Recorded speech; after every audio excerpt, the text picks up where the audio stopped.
Welcome, everyone. This is your friend, the DN What If, here with another exciting fanfiction. Today, we're diving into the story of What If Deku Had the Gamer Quirk? If you enjoy this video, don't forget to hit that like button and subscribe for more fanfiction content just like this. Now, let's get started with the fanfic. At 10 a.m. on a Saturday, Izuku Midoriya wakes up to a loud ping that didn't sound like his alarm clock. Congratulations, player Izuku Midoriya. It is your 10th birthday and as such the activation requirements for your quirk, the gamer, have been met. Apologies for the late acquisition of your quirk, it wasn't quite ready for use. To start the tutorial, say menu and tap help. The controls will be explained and the tutorial will begin from there. Tutorial quest, read the help guide in its entirety. Reward, 1 random skill book, 3000 EXP, 5 skill points. Penalty, none. This is what an unfamiliar jade-colored screen read. Izuku, being the curious little bean he is, did as the strange text said and with a new thirst for more information read what the entirety of the help screen had to offer. Welcome to the Help tab. Here you can find all of what you need to know to get started understanding your quirk. Let's start with attributes and what they mean.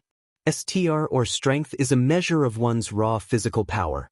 This influences the amount of damage dealt by one's melee attacks as well as how much one can physically carry. Note that this does not influence what or how much can be stored in inventory. VIT or vitality is your health and measure how much damage you can take before falling unconscious or being fatigued. DX or dexterity is a measure of one's coordination and fine motor skills. This determines how well one can perform tasks such as operating firearms or picking a lock. It helps when doing things that require a steady hand to be done well. AGI or agility is a measure of how fast one can move. This helps mostly with things like dodging attacks or completing tasks more efficiently.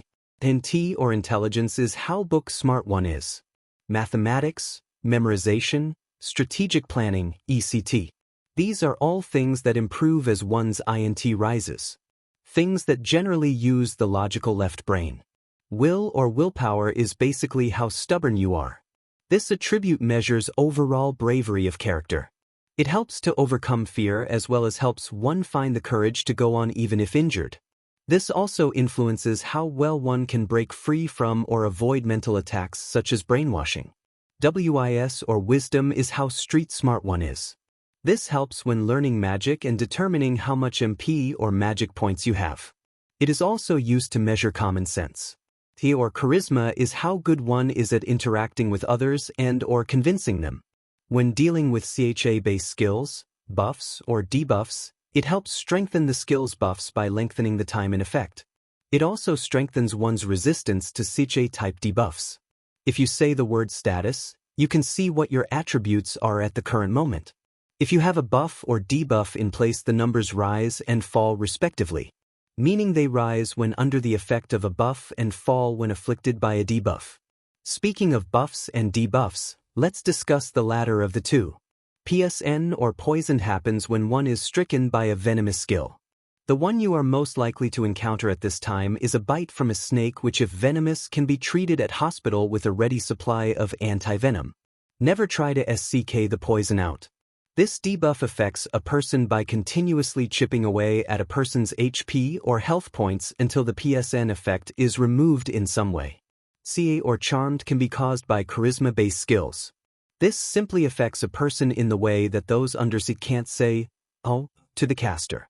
It's a really straightforward debuff. Can be cured by either running out the timer or a negative status clearing skill. BLND or blinded can be caused simply by having one's vision temporarily or permanently obstructed.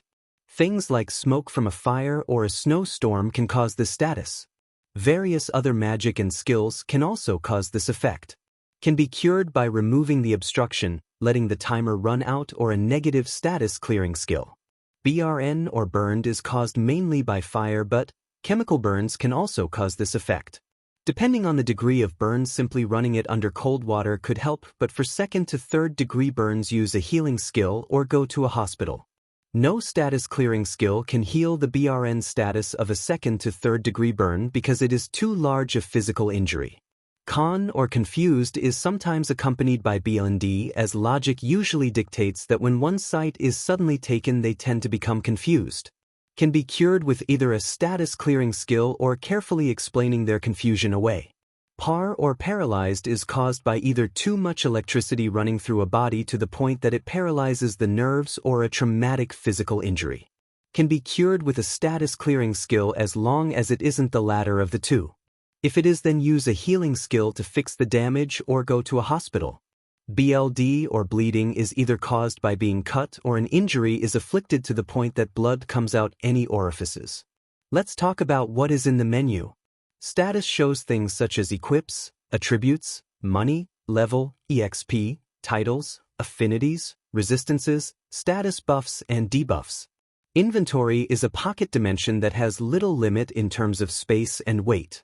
Things can be stacked as well. One such limit is that the stacks can only go up to, another is that no sentient being can be stored. Plants are not included in this as they are not sentient. At least not in this timeline they aren't. Skills: this is just a list of the things you can do, a description of that ability, and its level, cost, acquisition requirements, things of that nature. Party is a function that essentially allows you to create a group of people connected by your quirk. This lets them see HUD and have a small boost in EXP gains.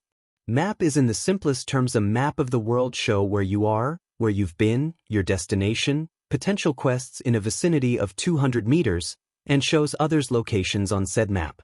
Quest log is another book, but this one simply tracks the progress of any quests you have going. Skill grimoire is a book of not yet obtained skills that can be purchased with skill points. You gain skill points when you level up and even sometimes as a quest reward. Crafting is as it sounds. It allows you to craft objects so long as you possess the proper materials. Settings: this allows you to control things like HUD or heads-up display, notification volume settings, how to issue commands to your quirk, who can see the screens. Basically, semi-important stuff. At the end of the explanation, another window popped up and read, "Tutorial quest completed. Now dispensing reward. Gained 3000 EXP. Gained Cure Heal skill book. Gained 5 skill points." Izuku's face lit up as he realized what this meant. "I have a quirk." Inko was in the middle of making breakfast when she heard her son yell from his room, "Mom! Mom!" As he sprinted into the room, he face planted and quickly got up again with his forehead now sporting a nice red blotch. "Oh, honey. Are you okay? That sounded like a hard fall." "What is it?" she said, her voice curious and worried. "It finally happened. I got my quirk," he yelled with a voice full of joy. His mother's face lit up in excitement. "Oh, Izuku, I'm so happy for you. What is it?" "We'll need to see the specialist and get it registered. First things first though, please explain. Come sit and tell me all about it," she exclaimed excitedly. He complied with a smile and sat. As he did, he got a new quest. Quest: tell mom about your quirk. Show her. Reward: 3000 EXP. Penalty: none. Accept, decline. I got a quest. It's to explain my quirk to you. Show you too, he told his mother. She looked confused, so he went into settings and changed who the screens were visible to like the help page taught him. "See? It's like those games I like. The role-playing ones," he stated as he turned the screen towards her. She had a curious look on her face as she read the help screen for herself. After a few minutes of reading, she responds with, "Well, it's thorough, that's for sure. It explains pretty well and is easy to prove. The user interface seems easy to use too. I have one request with this though. Until it becomes necessary to remove me, I would like you to add me to your party. I want to have the peace of mind as your mother that I can check on you even when you aren't physically here with me. Is this reasonable?" she sternly requests. Her son nods. "Of course, Mom. Here." A screen appears before Inko reading, "Party request. Accept, decline." "Perfect. I'll explore that later. Make those appointments too, but first, breakfast," Inko says with smile to her son.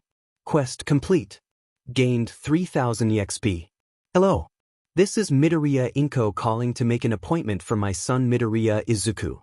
You wouldn't happen to have any openings for today, would you?" "Great. Yes, that is correct. Okay, yes. See you all soon, thank you. Bye-bye. Izuku could hear from his mother as she finished making the appointment for the Quirk registrar's office. Only minutes before, she'd gotten off the phone with the Quirk specialist's office after booking me a last-minute appointment. Good news, honey, they were able to squeeze you in at 2:30 p.m. today. It's already 11:30 a.m. and we have that other appointment with the doctor at noon. Hurry along now and get dressed. We're cutting it close as is. Izuku's mother said, shooing him off to his room. 30 minutes later. Well, Mrs. Midoriya, what brings you two here today? The doctor said in a pleasant and polite tone. Why don't you tell him, honey? The woman suggested and received a grin and nod in return. Status. In an instant the jade-colored screen appeared for those in the room to witness, thanks to the settings Izuku set it to for the moment. The doctor's face fills with intrigue and minor surprise. It's called the gamer. It gives me the abilities of a video game character along with the growth potential of one. It says it all in the help section. I am given quests, EXP, and everything that comes with a JRPG. It says I can even craft things as long as I have the right materials. It might just be easiest to have you read the help section for yourself. Izuku rambled happily. The doctor looked at Inko with a confused look and she just smiled, placing a hand on her son's shoulder. Izuku, maybe you should open the screen for him then. Remember, we still have an appointment with the Quirk registrar's office. She stated with a calm smile. Her son nods quickly and opens the screen for the doctor's inspection. After about 10 minutes of reading, the doctor was done and amazed at how much Izuku's Quirk explained to him. The doctor simply smiled and said, I'd like to conduct 2 tests to see if the hypothesis I have is right. It is simple. I want your son to look at a target item and a target person. I wish to see if when he concentrates hard enough he can activate or unlock a skill. I believe if he does this exercise specifically, he will gain a skill that lets him gain information from looking at a target. Is this acceptable? As the doctor finishes explaining, Izuku looks more and more excited. Yes, that should be fine. Inko agreed easily, causing her son to be even more excited. All right, let's get started. Perhaps we'll even accidentally discover something more. I am curious what information this may bring. The doctor then handed Izuku a mechanical pencil. All right, now I want you to concentrate carefully on the pencil. Maybe in the back of your thoughts, think of what kind of information you want from the pencil, like brand or quality, things of that nature. Understand? He received a nod from Izuku and thus he began. For around 2 minutes nothing happened. Then at the start of the 3rd minute, a screen appeared. Mechanical pencil. Brand, Kurutoga. Quality, 55. Durability, 4150. A good quality mechanical pencil. Be careful when exploring item dungeons. Well, I did it, but I think I also did something else. Izuku said, looking at the doctor curiously. Skill acquisition notice. Gain skill. Observe. This skill allows the user to see the stats of anything, though is dependent on both level and, in the cases of sentient beings, closeness. Skill acquisition notice. Gain skill. Item dungeon. This skill allows the user to open a dungeon, a place where things like money, materials, and EXP can be obtained.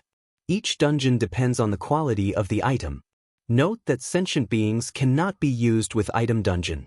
Oh wow. Mrs. Midoriya, this is amazing. I'm not sure what to say other than that we should try the other test I presented. It said that the information was based on his level with the skill and closeness if the target is human. Though I suspect that particular part may change as he becomes more proficient with the skill.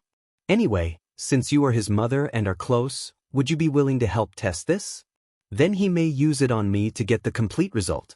Will this be okay? The doctor asks pleasantly. Inko agrees and they begin the last 2 tests. Observe. Inko Midoriya. 37. Quirk, attraction of small objects. HP, 150-150. MP, 200-200. CR 27. 10. Dex 16. Will 25. And 60. Whiz 45. Cha 36. Tai 27. Wow. Mom is very smart. Is it because you're a lawyer? Observe is now level 2. Oh. Observe leveled up. I guess that means the more I use a skill, the stronger it gets. My question though is if observe is passive or active, because it didn't feel like I was really trying the second time using it. It felt almost automatic, so I wonder if it is passive. For using logical thinking to come to a correct conclusion, +2 to INT. HM? Even doing things like that can increase my stats? So then if I work out or go for a run, I'd likely gain stats points in STR or VIT. For coming to a correct conclusion, +1 to INT. Well, that answers that. Shall we see what you get from using observe on me? The doctor inquired. Izuku gave him an eager nod and looked at him for a few seconds before another similar jade screen appeared. Observe. Takao Kazunari. Age 43. Quirk, Hawkeye, gives the user the spatial perception and vision level of a hawk. Well, that seems to prove my theory. Little Midoriya is able to gather information passively just by looking at things, and the amount of information he gets when concerning sentient beings, as his Quirk words, it is dependent on both relationship and skill level. When it comes to inanimate objects, he can see things such as durability, quality, and the name of the object as of level. I'd say just keep practicing on random items.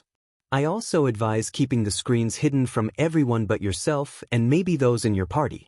Okay, Mrs. Midoriya, I've got everything I need. All that's left is to head to the front desk to finish up a couple pieces of paperwork. I know you said you still have another appointment to keep. I'll walk you two to the front desk. Thanks, doctor, for taking care of us today. Izuku said with a little polite bow. No problem. He replies and turns to Inko. If he has any problems, we are here to help as much as we are able, so, please. He says to her with a polite smile. She returns the gesture and thanks him as they finish those last bits of paperwork mentioned. Thank you, doctor. Have a good day, she says as they leave the office. Now time for the registrar appointment, right, Mom? Izuku questions as they buckle their seatbelts. Right. Inko and Izuku arrive at the Quirk registry office just before their appointment time to sign in. Minutes later they were called back and Izuku had already leveled up observe to level 6 just by observing every item in the waiting room. Okay, I'm told you'll be registering your Quirk today. Well, let's get started. For the record, what is your name and date of birth? Midoriya Izuku. July 15th, 20XX. Alright, now, what would you like to name your Quirk and what is its ability? My Quirk named itself. It's called the Gamer and it basically makes me a video game character in the fact that I have a menu I can access whereas other people do not, unless they join my party. Even if they join my party though, they don't have access to some things that I do. In menu I have access to these things. Izuku states as he writes down his abilities. Menu access. Status allows me to see and distribute my attribute points, as well as see any status conditions. Inventory is a pocket dimension that only I can access. Each slot can hold a stack of 999 items with the number of slots being infinite. Skills. These are abilities that I gain through performing certain actions like my passive skill observe. It allows me to see the stats of anything and anyone depending on my level with said skill and closeness when it comes to sentient beings. I obtain this skill through concentrating on one object and thinking of gaining information on it. Party. This tab allows me to give access to the very basics of my Quirk such as status viewing, point distribution and a small EXP boost to up to 50 people. Quest log. This tab lists any quests I've accepted plus the progress and details of them. Map. This is simply a map that changes as I move and pinpoints things like potential quests, locations of party members. It also shows where you have been before. Skill shop. This is basically a shop with skills that cost something called skill points to purchase. I obtain skill points by leveling up and occasionally through quest rewards. Crafting. This allows me to create anything listed in the crafting menu so long as I have the materials. Settings allows me to adjust things like visibility to command types, volume, who can see the screens, things like that. Accelerated growth rate, which allows me to grow mentally and partially physically at an exponential rate compared to other people. The physical parts affected by this are things like muscle growth, flexibility, and healing rate. He wrote all of this down for the registrar and was given a shocked then disapproving look when he handed over his paper. Young man, You really shouldn't lie on this, the registrar said, giving Izuku a condescending look. Before Inko could go into Mother Bear mode, Izuku pulled up his screens with visible to others turned on. The attendant's face went from condescending to shocked to disgruntled in a matter of moments. I'll need to go get my superior. The boy has a dangerous quirk that I'm not qualified to evaluate, the smug-looking registrar said. He left before either Midoriya could respond, and a few minutes later a more professional-looking, older man walked into the room wearing a serious look. Hello. My name is Ida Teramesa, head of the Mustafu Branch Quirk Registry Office. First, I would like to apologize for how unprofessional our soon-to-be former employee was to you and your son. He has been discriminatory like this twice before, and this was his third strike. Thank you for your patience and my apologies for his abhorrent behavior. Second, he was only partially right about needing to come get me. I am called when a strong quirk appears among other reasons. My being here merely means that your quirk might be noticed early on. I will say, young man, that I applaud how diplomatically you handled his behavior. Thank you for being the bigger person even though you shouldn't have had to do so. Mrs. Midoriya, thank you for raising him so well. Lastly, I will be personally finishing the filing of your quirk so that I can be sure nothing else goes wrong, and as a courtesy to you too. Now, shall we sit and continue this meeting? The man finishes his stern and polite speech with a pleasant and reassuring smile. Turn receives a smile in return from Izuku as well as a polite thank you from both mother and son. Yes, sir. That will be fine. Apology accepted. Inko stated and sat back down calmly with Izuku beside her, nodding his agreement. Now, young Midoriya's quirk seems to be a mutant emitter hybrid in the fact that some of his abilities are passive and others active, correct? Yes, sir. I can't choose or change what abilities are passive and active. I was also told by Dr. Takao that it would be best for me to keep the screens turned to party visible only or user visible only. By doing that, either only my party or just can see the screens. Izuku told the man with a more serious face. That's good. Please do that. Also, please try not to use observe on heroes. The man is cut off by Izuku. Unfortunately, I wouldn't be able to do that without avoiding heroes entirely. Observe is listed as passive.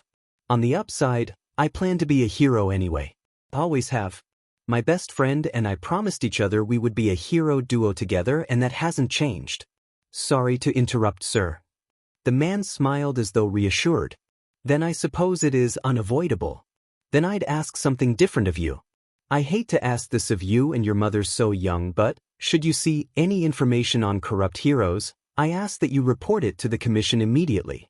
Off the record, I'm sure you Mrs. Midoriya are aware just how corrupt systems like these can get.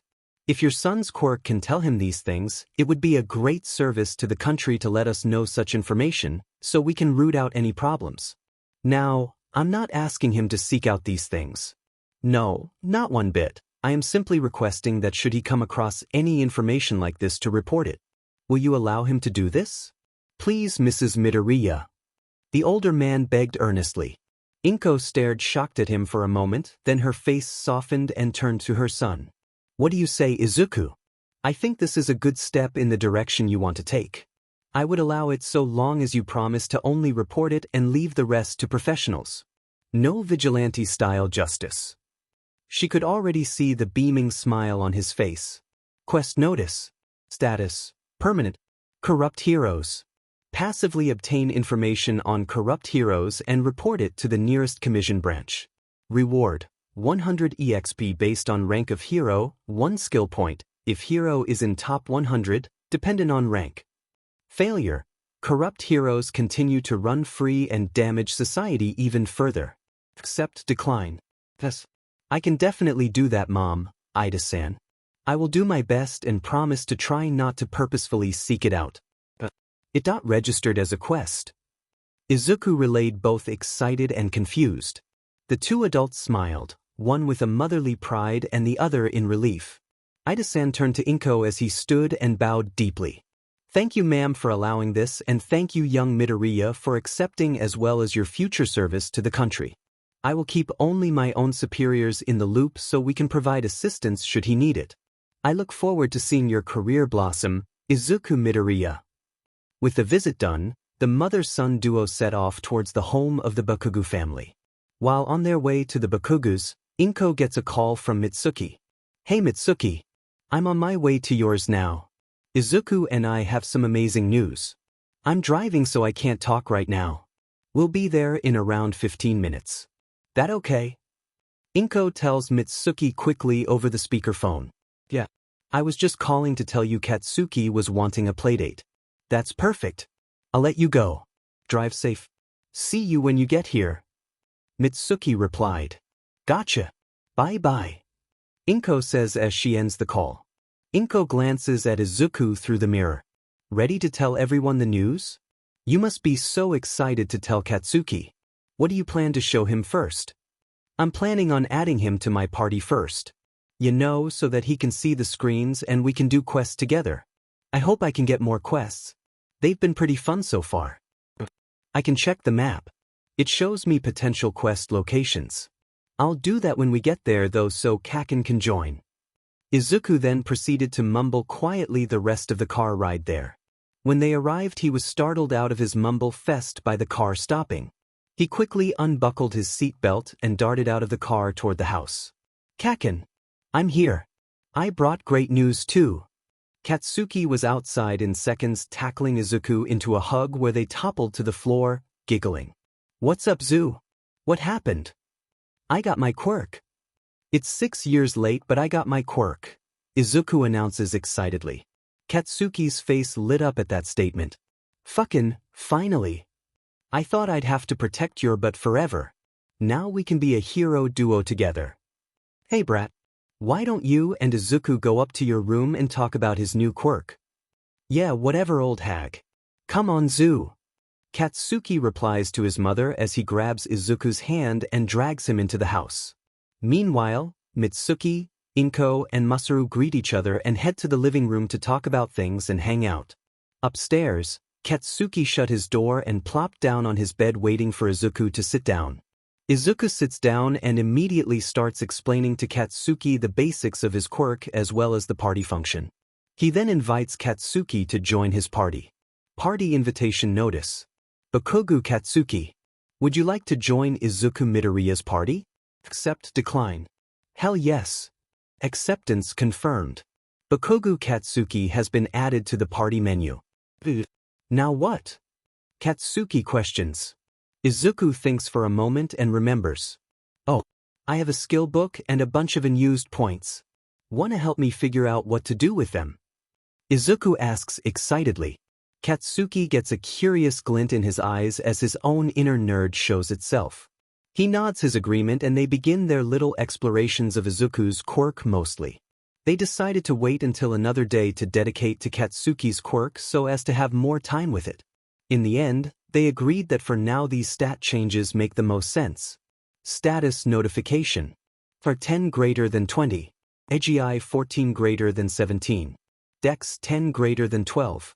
Points successfully allocated. Great. Now, you said something about a skill book you acquired? Let's check it out. Katsuki said enthusiastically. Right. Izuku agreed with a happy shout. Inventory. Carrot items. Skill book, Cure Heal X1. V equipment. V materials.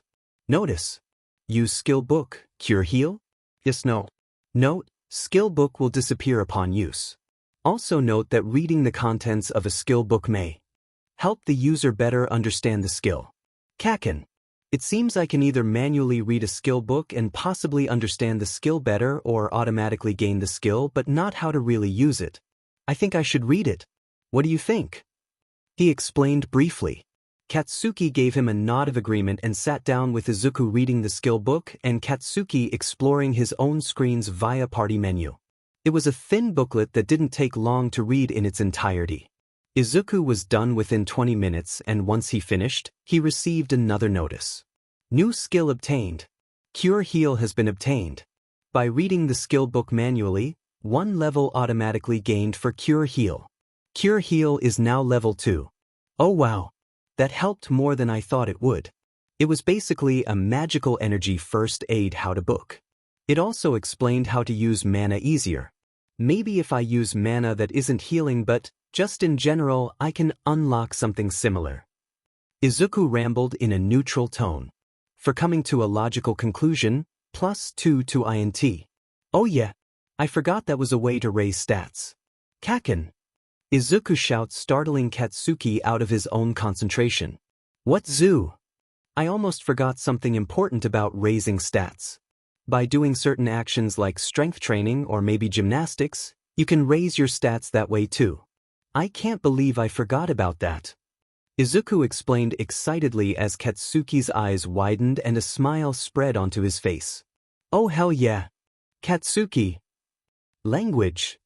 Mitsuki shouted from downstairs. They both grinned and ran downstairs to their mothers. Mom Hag. They shouted in unison as they got downstairs. The two mothers looked at them questioningly. What's up, rats? What's got you so excited? Mitsuki asked them, Inko nodding in agreement.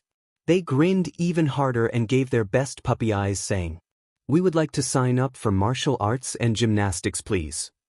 This was not what the mothers were expecting but were pleasantly surprised. The mothers looked at each other and smiled. Inko spoke up this time and grinned at them knowingly.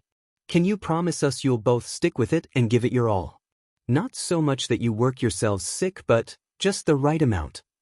They boys turned to each other and nodded, looking serious. On our honor as future pro heroes. We promise to not overwork ourselves and still do our best. They spoke with pride and determination in their voices.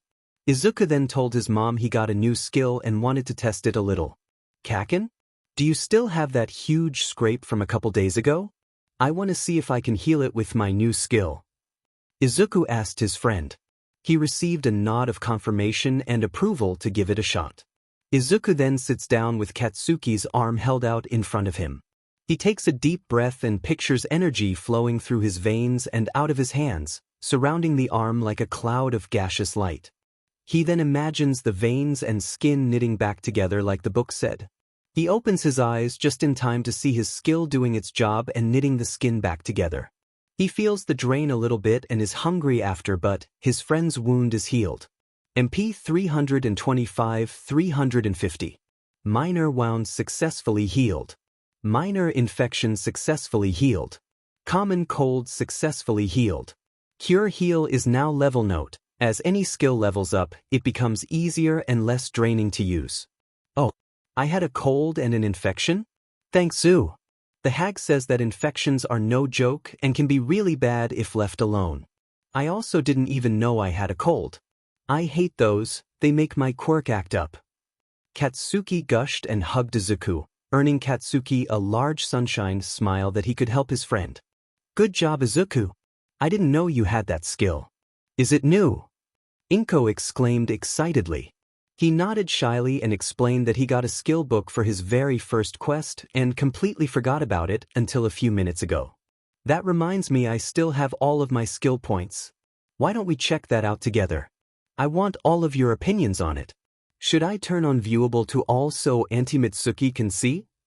Mitsuki just waves her hand and says she's gonna go help Masaru with dinner since it's getting to be around that time. Izuku nods and the remaining three of them sit on the couch looking at the screen for his skill grimoire. Skill grimoire. Telekinesis, 10 SP, allows the user to use a base level telekinesis that grows with practice. Allows for moving objects up to 10 kilograms 22 pounds at level MP cost 10, active skill. Fire breath, 10 SP, allows the user's lungs and throat to be fireproof, also adding a small ignition organ inside the mouth. This skill, as it is titled, allows the user to breathe fire. Can also eat flames to regain HP only. MP cost 5, active skill. Artisan, 5 SP, lowers the amount of materials needed to craft items as well as improves the quality of said items and increases drops for materials by 3x within item dungeons. Passive skill. Economy, 5 SP, increases chances of coming into money and increases the chance of a discount in all purchases. Based on Seiche attribute, increases money drops within item dungeons. Passive skill. Oh, I think I know what I want. What do you two think? Izuku asks his mother and best friend. The two just look at each other and nod, both thinking along the same lines. Inko answers him. I think that the best way to go might be to get both economy and artisan. That way you have enough points left over to get either fire breath or telekinesis. I personally think fire breath would be the way to go because for now telekinesis might not be suitable for exploring item dungeons. Plus the MP cost for fire breath is half the cost of telekinesis. She explains logically.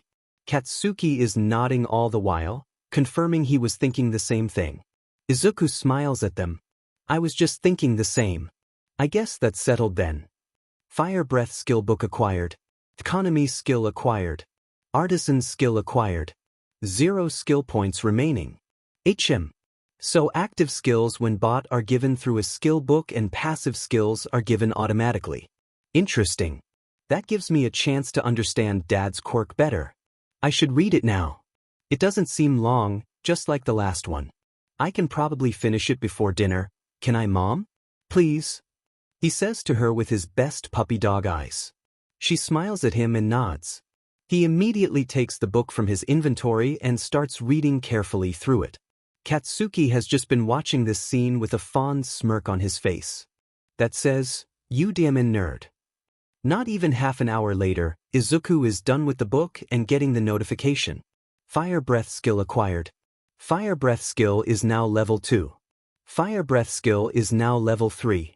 Due to both reading the skill book manually and genetic inheritance, fire breath skill automatically increases by 2 levels. I guess I would have gotten telekinesis at level 3 if I'd chosen it, making the weight limit around 30 kilograms or around 66 pounds. Wow. Maybe I missed out a little bit. Izuku contemplated.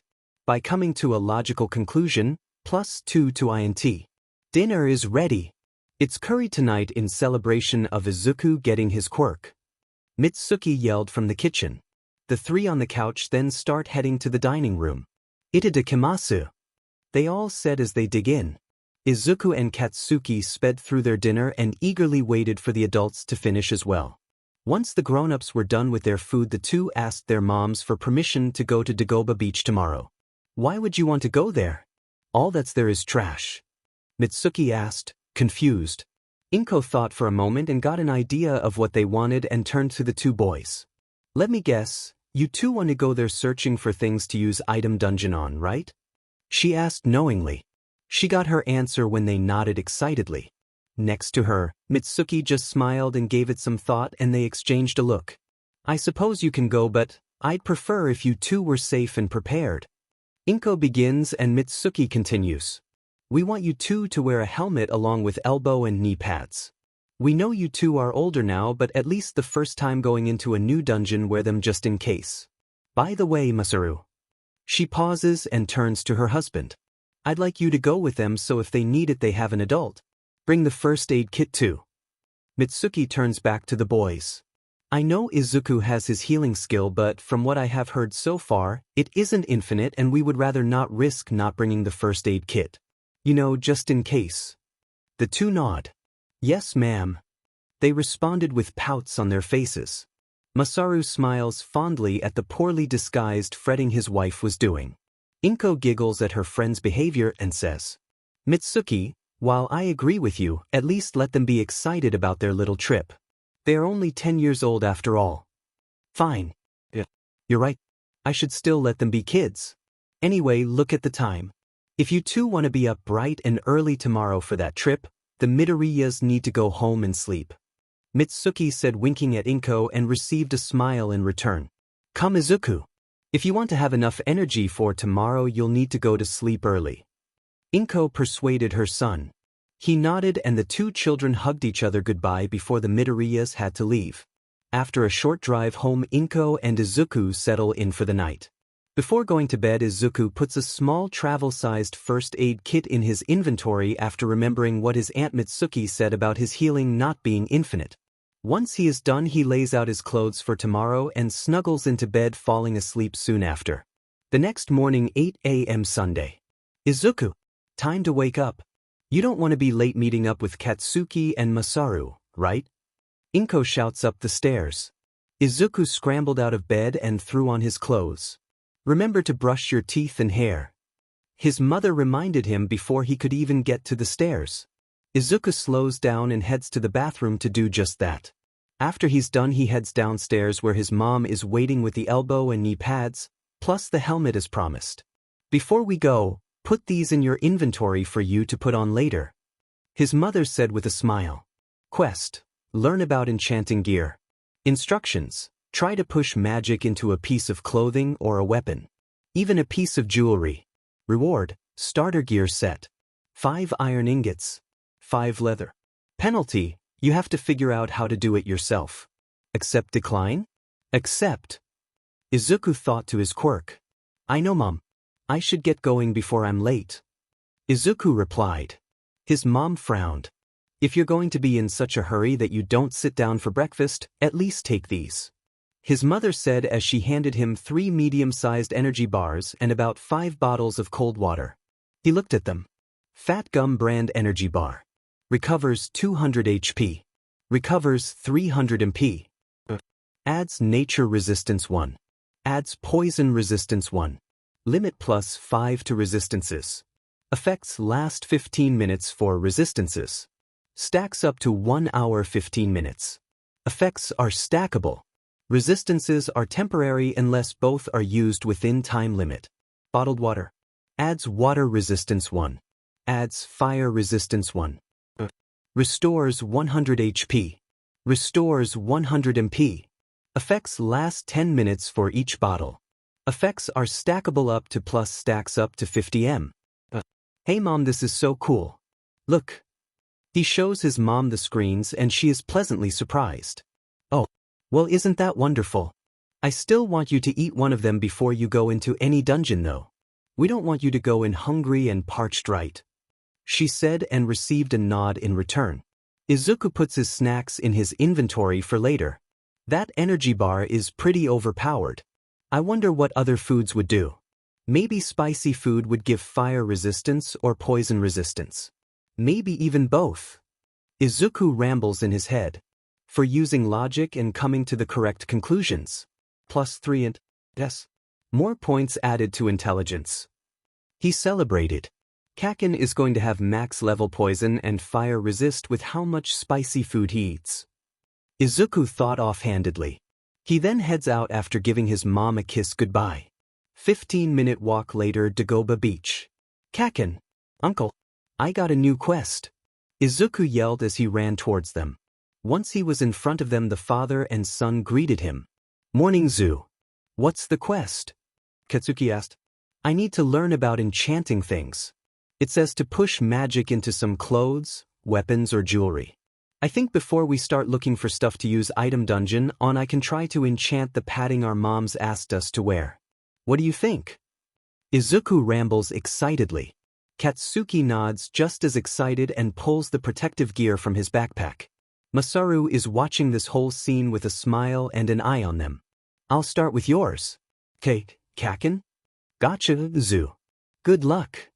Izuku then placed his hands on the helmet and pushed a bit of magic into it. He imagined it to be harder and more durable. Skill acquisition notice. Enchant. MP costs 20 per plus depending on what you imagine when using this skill and how much MP you use. The user can add up to +50 of any effect they want to any article of clothing, jewelry, or weapon they want. Limit of 5 different effects to any one item. Per +1 effect is dependent on what attribute is changed. 350 MP. Enchant successful. +1 to durability. +1 to defense. Martial arts helmet. Durability, 100 to 110. Defense, 30 to 40. Kaken, do you see this? Izuku exclaimed. Yeah, I see it, nerd. That's so cool. Katsuki said in awe. Masaru looks confused as the two boys ramble on about how cool it is. What happened, Katsuki? Izuku? He asked them. It was then that they realized they should probably add Bakugu's dad to the party so that he can keep an eye on them even when they are in the item dungeon. Uncle, join my party? Izuku asked, and then a screen appeared before Masaru. Katsuki kept shouting for him to click accept, so he did. A second later, he sees the notification screens in front of Izuku and as he reads them, develops a look of understanding. That's what's so cool. You know, Izuku, I played quite a few RPGs back when I was younger, so I should be able to figure out the controls myself. Why don't you and Katsuki finish doing that and eat the snacks I'm sure your mother told you to bring? We can start searching for things to use your quirk on afterward. Okay. They nodded and Izuku got to work. After an hour and down to 130-350 MP, the two boys had their newly enchanted gear with these stats. Katsuki's knee pads +2. +1 durability total 60 dur. +1 defense total 40 def. Izuku's knee pads +2. +1 durability total 60 dur.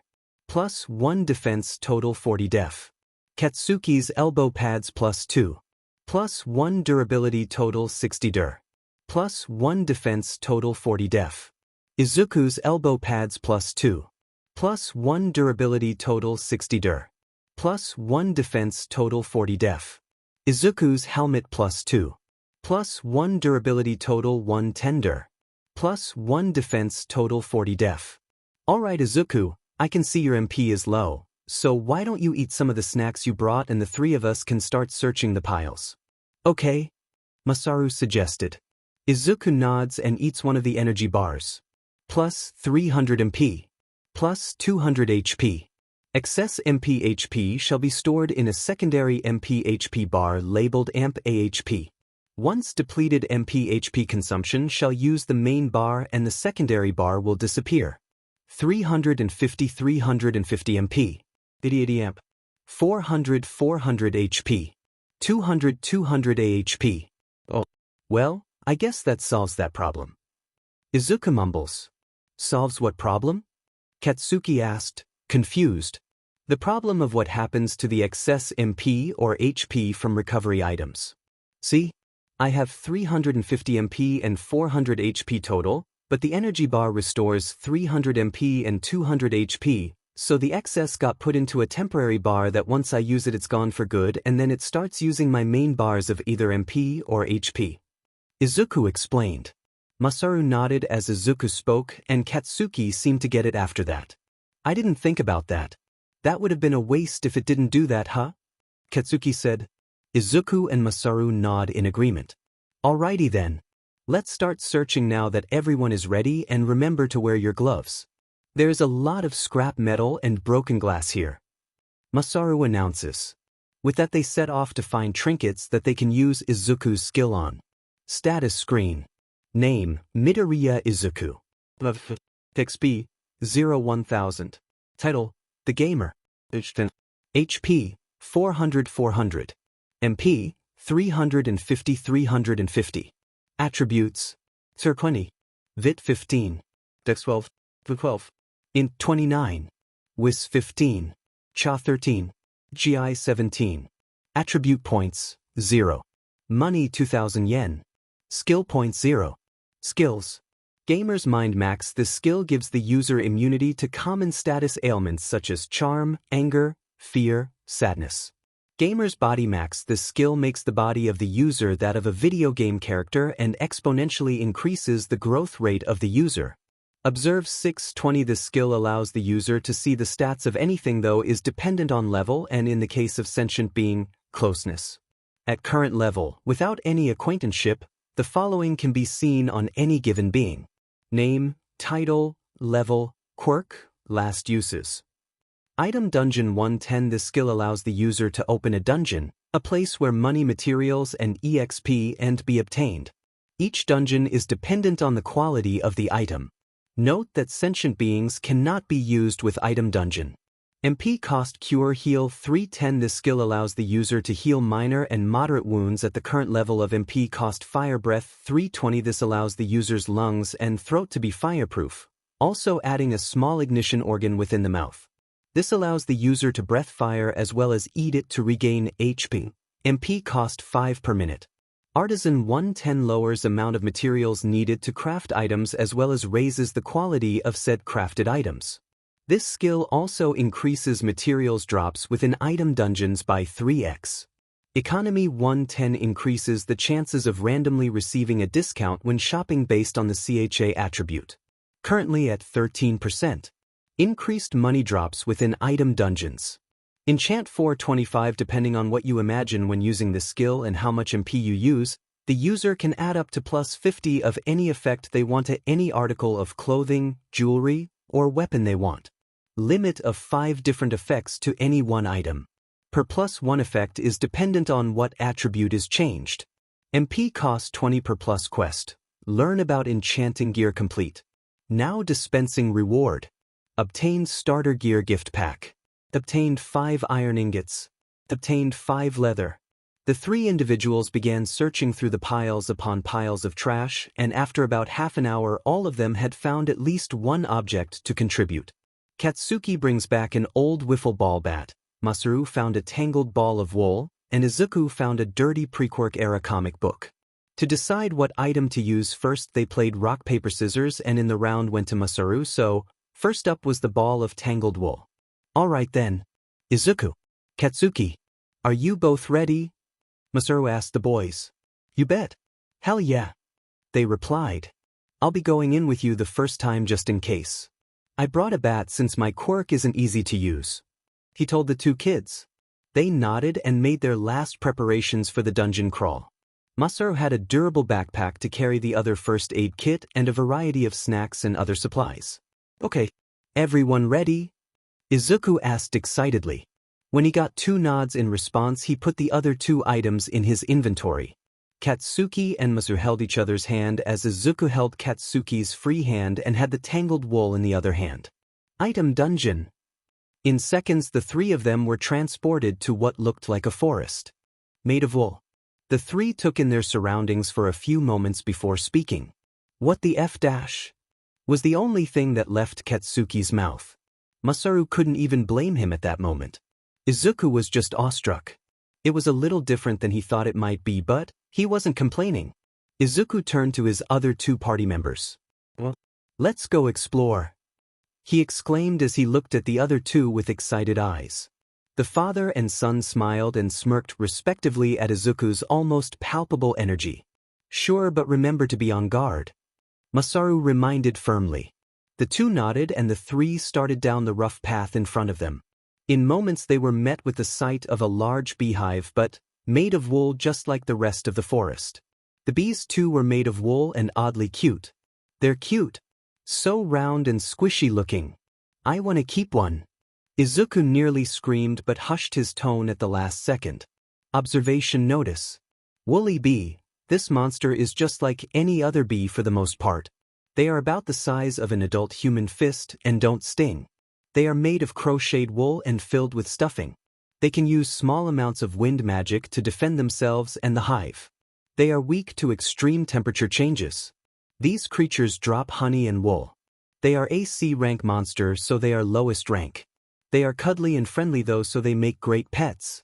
Observe is now level 7. Skill acquisition notice. Taming.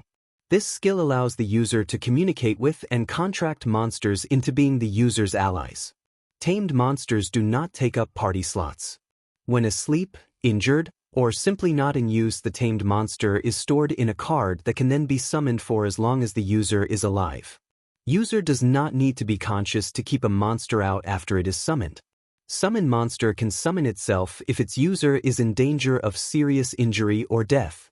At higher levels, this skill allows the user to use the tamed monster's abilities. In the event that a tamed monster's HP hits 0, they are turned back into a card until they are healed. Magic and skills can be used on the tamed monster to shorten its recovery time or strengthen them. It's kinda like a pet but better, so remember to care for and feed your monster friends. They have feelings too. Monster cards can be stored in inventory but not when they are out of their card state. MP cost 15 for initial card creation and 5 for every summon after. A new section of the menu has been added. You can now use the shop tab in the home menu to buy different items. What would you look at that? Think I should try it? Izuku asks. The father and son each read the notice and Masaru shook his head. Not right now. We can all sit down and take a look together when we're done here. All right, he told Izuku. Finish the dungeon. Explore my quirk later. Gotcha. Izuku replied as he and Katsuki approached the bees. Die, you demon bugs. The latter yelled as he used his quirk on 2 bees at a time. The bees would fall to the ground after one attack because wool and fire do not mix. Izuku lights the entire hive on fire with his newly acquired fire breath.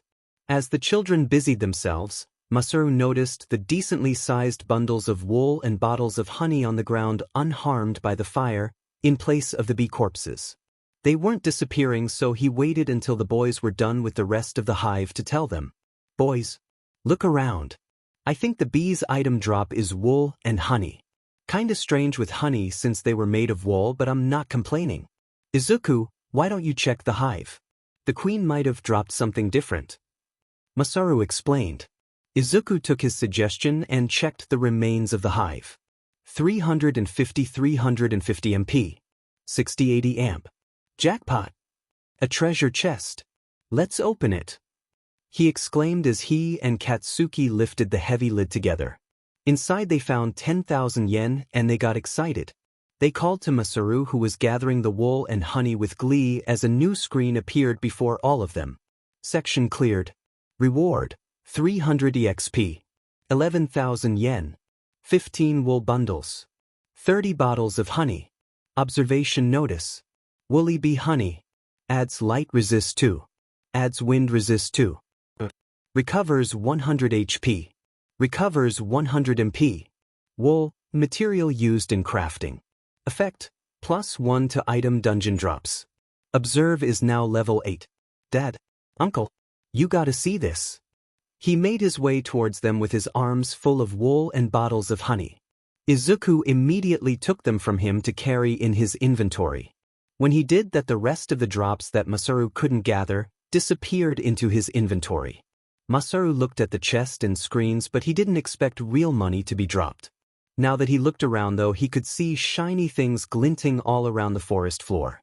Izuku, why don't you store that in your inventory and we can sit down later to figure out what to do with it? I think the workers and drones drop smaller amounts of money too, Masaru suggested. When Izuku put the money in his inventory, all the coins that were on the ground also disappeared into his inventory. Sounds like a plan. For now, can we continue with the dungeon? Izuku asked his uncle. Masaru nodded and the trio continued on the path to another clearing. This time the animal they encountered was pigs. Not boars but woolen pigs. Pink ones. Observation notice. Woolly pig. This monster is like a normal pig but made of wool. They are about the size of a normal pig. They can use enhancement magic to help them and their allies fight. If tamed, they drop truffles every day if fed just as often. The more they like their tamer, the higher quality and quantity the truffles become. When slain, they drop leather as well as truffles. They make a great pet when tamed. I wonder what they'll drop this time. Masaru says to himself. Truffles and leather. At least according to Observe. Izuku replied without a second thought. The trio counted the number of pigs and there were about 30 of them in this large clearing. Izuku wanted one, so he used his taming skill. Taming. Once he activated the skill, one of the pigs began glowing and poofed into a bronze-bordered card with a picture of the animal and a small description. He picked it up and put it in his inventory. It then took them a few minutes to defeat all the pigs. Apparently they dropped truffles, leather and more money, so that's a good thing. Section cleared. Reward, 400 EXP. 9,000 yen. 43 truffles. 43 leather. Obtains C rank monster card. 350 MP. 30-80 amp. We're getting a lot more drops than I thought we would. Masaru said to the boys. At this, Izuku remembered the 2 skills he bought and proceeded to show Masaru the skills list. That's probably because of Artisan and Economy. They both increase different drops in item dungeons. He explained to Masaru, who nodded in understanding. All right. Now I've got it. Why did it apply to the honey though? Masaru asked. Izuku gave it some thought and replied. Probably because you can use it in cooking and that makes it count as a material. My quirks must see cooking as crafting, so maybe when I finally give crafting a try it'll let me cook using that menu too. Katsuki is just trying to follow along with what they are saying and is figuring it out as they all go along. We should probably keep going. You can both nerd out later. he told the two. They looked at Katsuki and nodded in agreement. Boss battle ahead. They walked into the clearing and a very large sheep with large horns was surrounded by about 40 smaller sheep with small horns. Observation notice. Woolly sheep. This monster is basically just a sheep made of crocheted wool yarn. They can use one spell, but it's a sleep spell, so watch out. As they grow, so do their horns, and that is the best way to tell their strength. If tamed, they drop wool every 2 days, but it is quite a bit. When you brush them daily, the quality of the wool goes up. When slain, they drop both wool and lamb meat. Both are very good for crafting. Oh, taming. Target, large woolly sheep. Izuku said with determination. In a poof of smoke, the largest sheep was turned into a silver-bordered monster card. Because the large sheep was the boss monster, a treasure chest dropped as well. Saving the chest for last, Izuku and Katsuki then got to work defeating the smaller sheep. The smaller sheep didn't take very long to defeat since they were weak to fire. Once they were done, the small party gathered the drops into Izuku's inventory and opened the chest together. Dungeon cleared. Reward, 1,000 EXP. 11,000 yen. 50 lamb meat. 50 wool. Obtained B rank monster card. 350 MP. Well, that was eventful. I think that's all we should do for today. There is still a lot to explore since we discovered new things about Izuku's quirk. Why don't we head home and talk about it? Masaru suggested and received 2 replies of acceptance. Exiting item dungeon. In a flash of light, the trio were back on Dagoba Beach and exhausted as they piled in Masaru's car and headed home for the day. Status screen. Name, Midoriya Izuku. Level 5. EXP, 4003000. Title, The Gamer. HP, 625. MP, 493. Attributes. Sir 30. Vit 25. Dex 22. Will 25. 44. Wis 29. Cha 23. Tai 27. Attribute points, 0. Money 33,000 yen. Skill points 109. Skills. Gamer's Mind Max. This skill gives the user immunity to common status ailments such as charm, anger, fear, sadness. Gamer's Body Max. This skill makes the body of the user that of a video game character and exponentially increases the growth rate of the user. Observe 1220. This skill allows the user to see the stats of anything, though is dependent on level and in the case of sentient being, closeness. At current level, without any acquaintanceship, the following can be seen on any given being. Name, age, title, level, quirk, last uses, crimes committed, attributes. Item Dungeon 210. This skill allows the user to open a dungeon, a place where money, materials, and EXP and be obtained. Each dungeon is dependent on the quality of the item. Note that sentient beings cannot be used with item dungeon. MP cost Cure Heal 310. This skill allows the user to heal minor and moderate wounds at the current level of MP cost Fire Breath 620. This allows the user's lungs and throat to be fireproof, also adding a small ignition organ within the mouth. This allows the user to breathe fire as well as eat it to regain HP. MP cost Artisan 310 lowers the amount of materials needed to craft items as well as raises the quality of said crafted items. This skill also increases material drops within item dungeons by 3x. Economy 310 increases the chances of randomly receiving a discount when shopping based on the CHA attribute. Currently at 23%. Increased money drops within item dungeons. Enchant 410. Depending on what you imagine when using this skill and how much MP you use, the user can add up to plus 50 of any effect they want to any article of clothing, jewelry, or weapon they want. Limit of 5 different effects to any one item. Per plus 1 effect is dependent on what attribute is changed. MP cost 12 per plus, taming 250. This skill allows the user to befriend a creature and keep them as an ally. Tamed monsters do not take up party slots. When asleep, injured, or simply not in use, the tamed monster is stored in a card that can then be summoned for as long as the user is alive. User does not need to be conscious to keep a monster out after it is summoned. Summon monster can summon itself if its user is in danger of serious injury or death. At higher levels, this skill allows the user to use the tamed monster's abilities. In the event that a tamed monster's HP hits 0, they are turned back into a card until they are healed. Magic and skills can be used on the tamed monster to shorten its recovery time. It's kinda like a pet but better, so remember to care for and feed your monster friends. They have feelings too. Monster cards can be stored in inventory but not when they are out of their card state.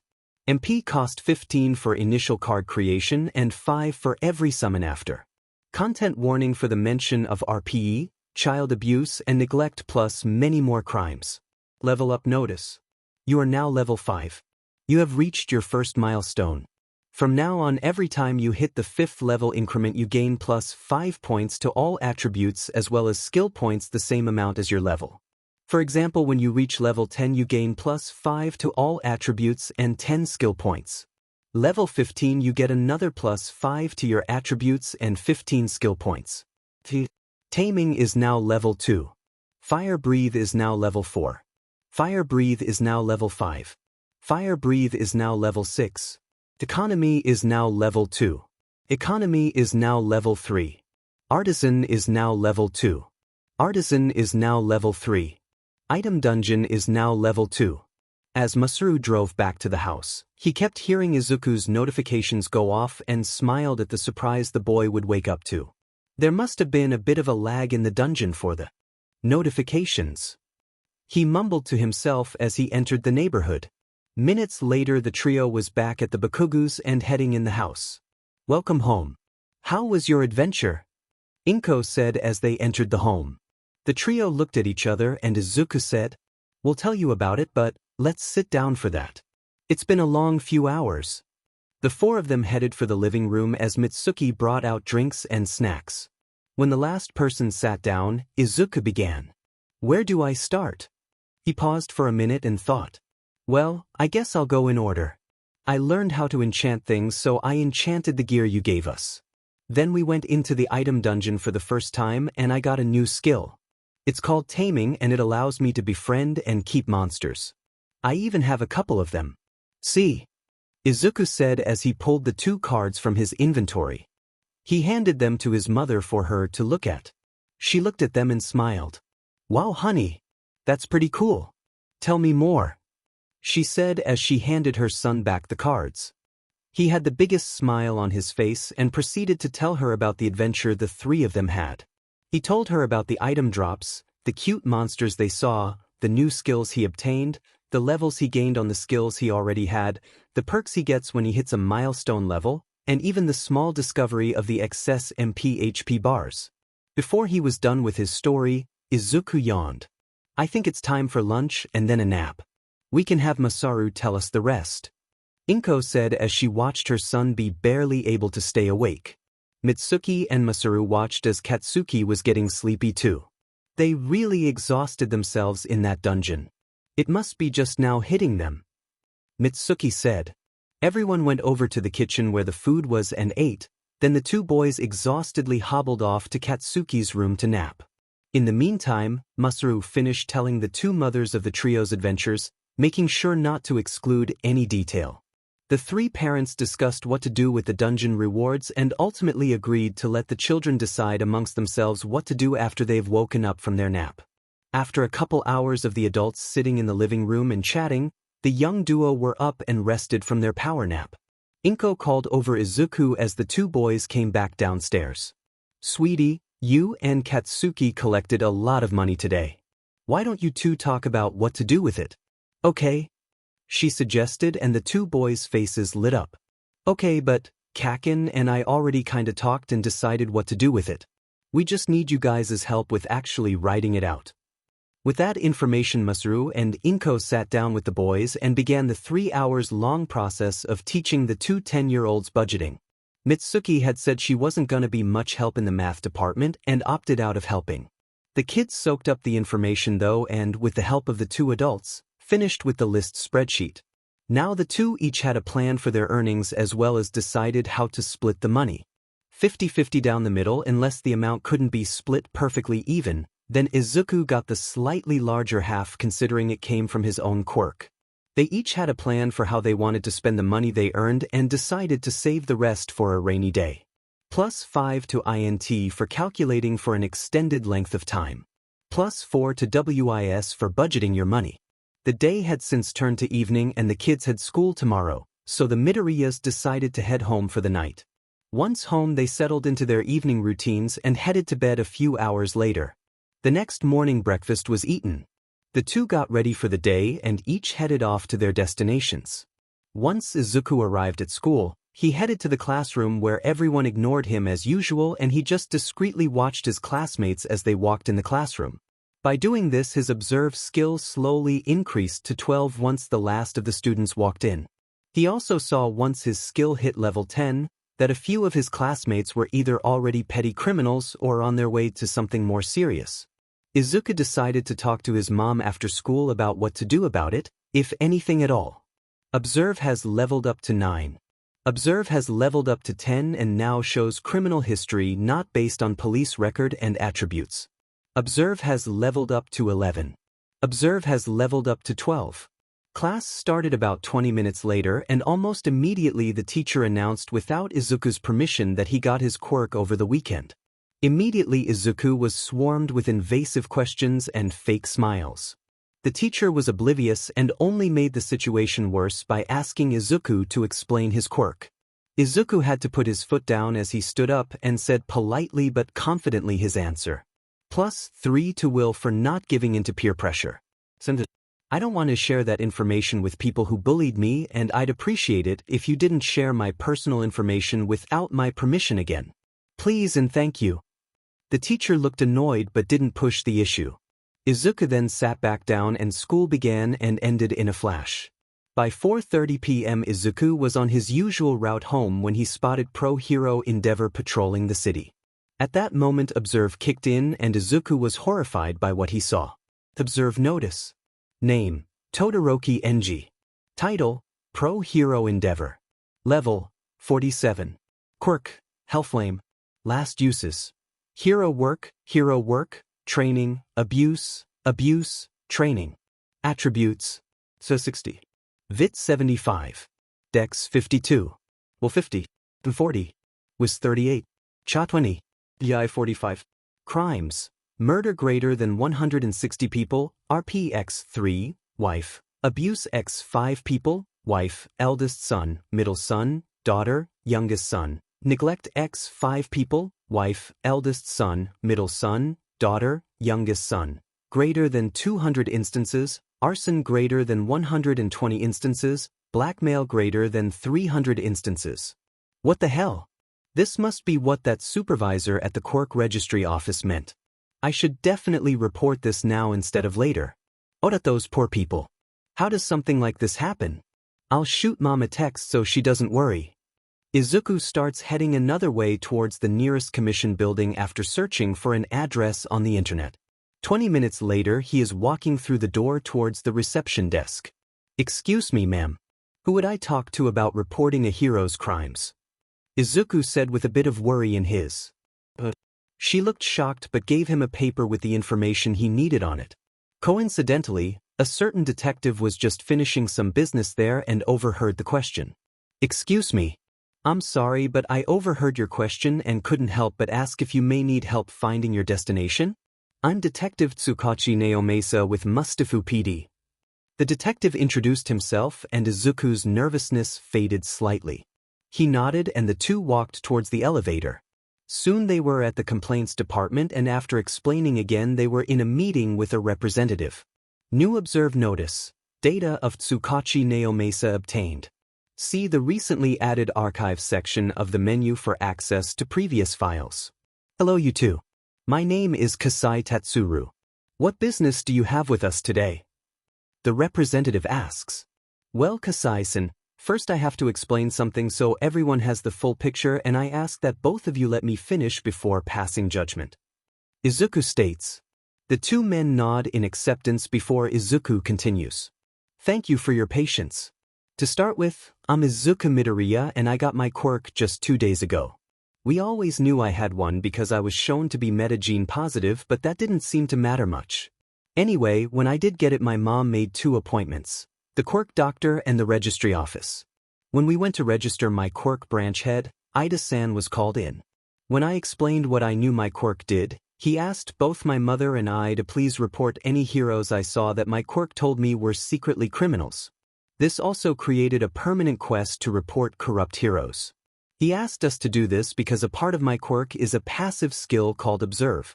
It's a skill that shows and stores information on anything I've ever seen. This information shows as video game stats, but since that skill leveled up to a certain point just today, I can now see the crimes someone has committed over their lifetime as well as the number of times it has happened. Not having realized, Izuku broke off into mumble mode to the point that the representative interjected. "Oh, we only understood part of that, the rest was a bit too jumbled." "I see." Izuku pauses. "May I have permission to use my Quirk to show you what it showed me? I can feel it'll make this process a whole lot easier."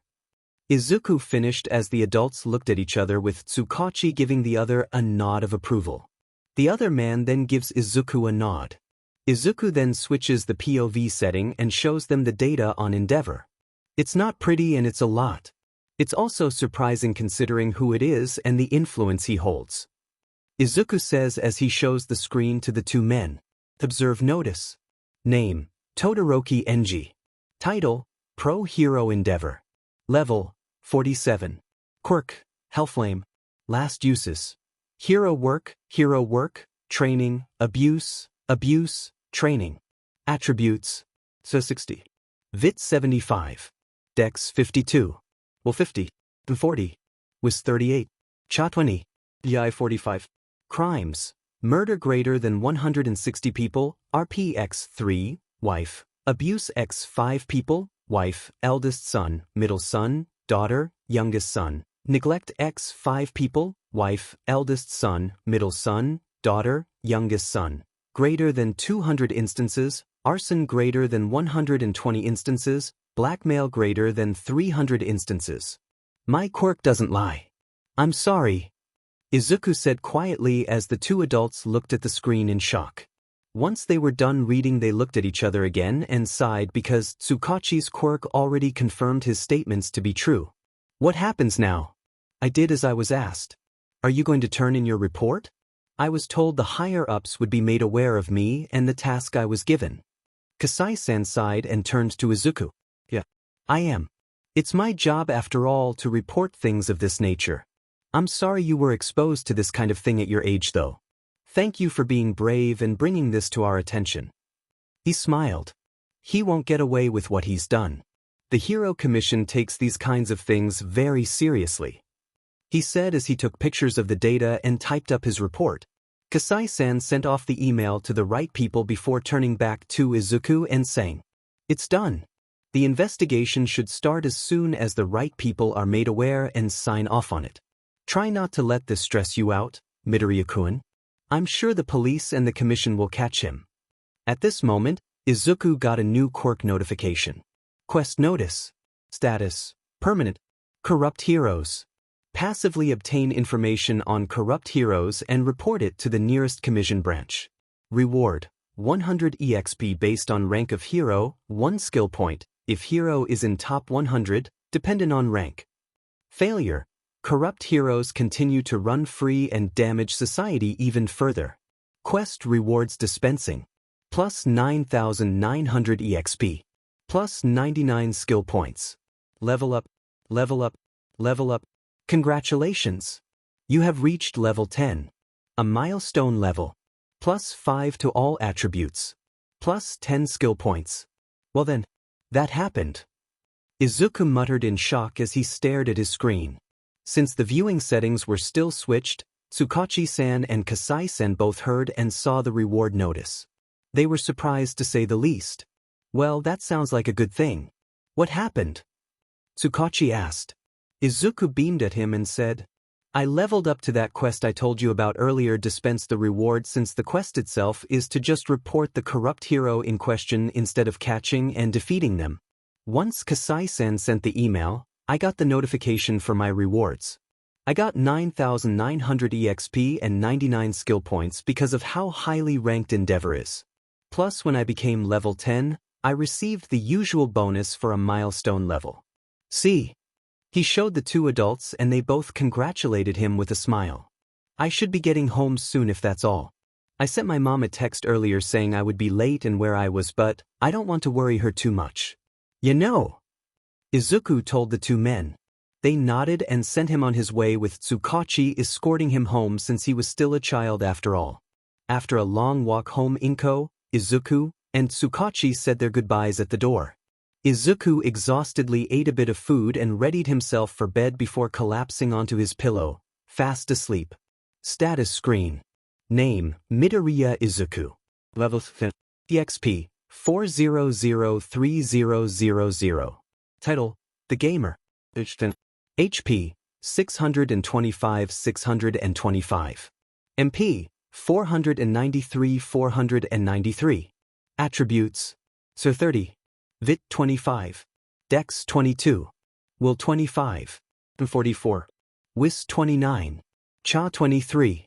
Tai 27. Attribute points, 0. Money 33,000 yen. Skill points 109. Skills. Gamer's Mind Max. This skill gives the user immunity to common status ailments such as charm, anger, fear, sadness. Gamers. Body Max. This skill makes the body of the user that of a video game character and exponentially increases the growth rate of the user. Observe 1220. This skill allows the user to see the stats of anything though is dependent on level and in the case of sentient being, closeness. At current level, without any acquaintanceship, the following can be seen on any given being. Name, age, title, level, quirk, last uses, crimes committed, attributes. Item Dungeon 210. This skill allows the user to open a dungeon, a place where money, materials, and EXP and be obtained. Each dungeon is dependent on the quality of the item.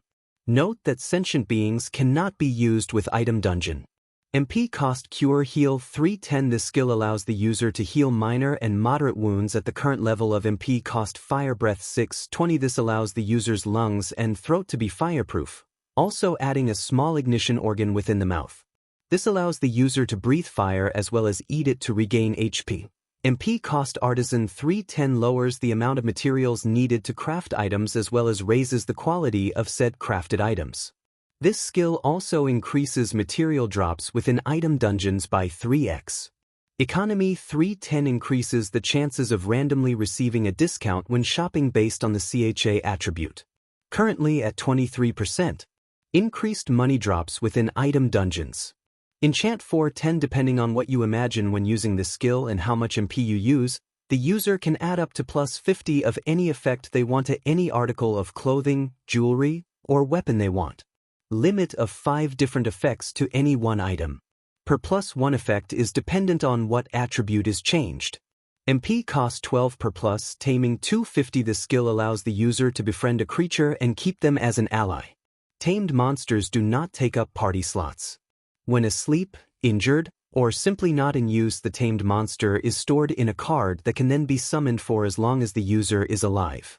User does not need to be conscious to keep a monster out after it is summoned. Summon monster can summon itself if its user is in danger of serious injury or death.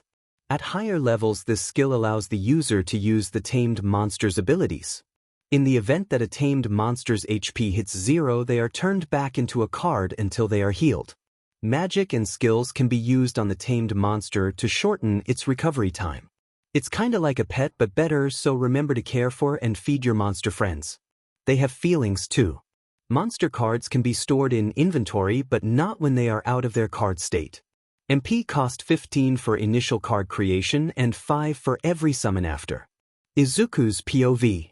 Tuesday, July 18th, 2XXX. 7 a.m. Brying. Izuku groaned into his pillow as his alarm went off and rolled over. Inko then knocked on the door solidly to jostle him the rest of the way awake. I'm up. He drawled with sleep still in his voice. Soon he was going about his morning routine and ready for school. He had some time left before he had to leave, so he decided to look at the skill grimoire. 5 of them caught his eyes right off the bat. Telekinesis, which he didn't pick before, its sister skill, medium, HP recovery, MP recovery, and teleport. So he clicked on each of them for more details. Skill Grimoire. Telekinesis, 10 SP, allows the user to use a base-level telekinesis that grows with practice. Allows for moving objects up to 10 kilograms 22 pounds at level MP cost 10, active skill. Teleport, 15 SP, allows the user to teleport to any place on the map. MP cost 10, active skill. Medium, 15 SP, allows the user to summon and communicate with the dead. MP cost 10, active skill. HP recovery, 10 SP, recovers the user's HP over time. At level 1, full recovery from 0 to max takes 3 hours. Passive skill. MP recovery, 10 SP, recovers the user's MP over time. At level 1, full recovery from 0 to max takes 3 hours. Passive skill. 60 skill points. 49 skill points remaining. Obtain skill book for telekinesis. Obtain skill book for teleport. Obtain skill book for medium. Obtained passive skill, HP recovery. Obtained passive skill, MP recovery. Izuku ended up buying them all and putting the skill books in his inventory for safekeeping until school was over. With that, he left the house after breakfast to go to school.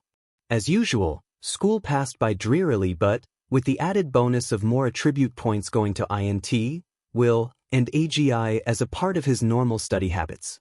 +6 to Will. +7 to AGI. +10 to INT.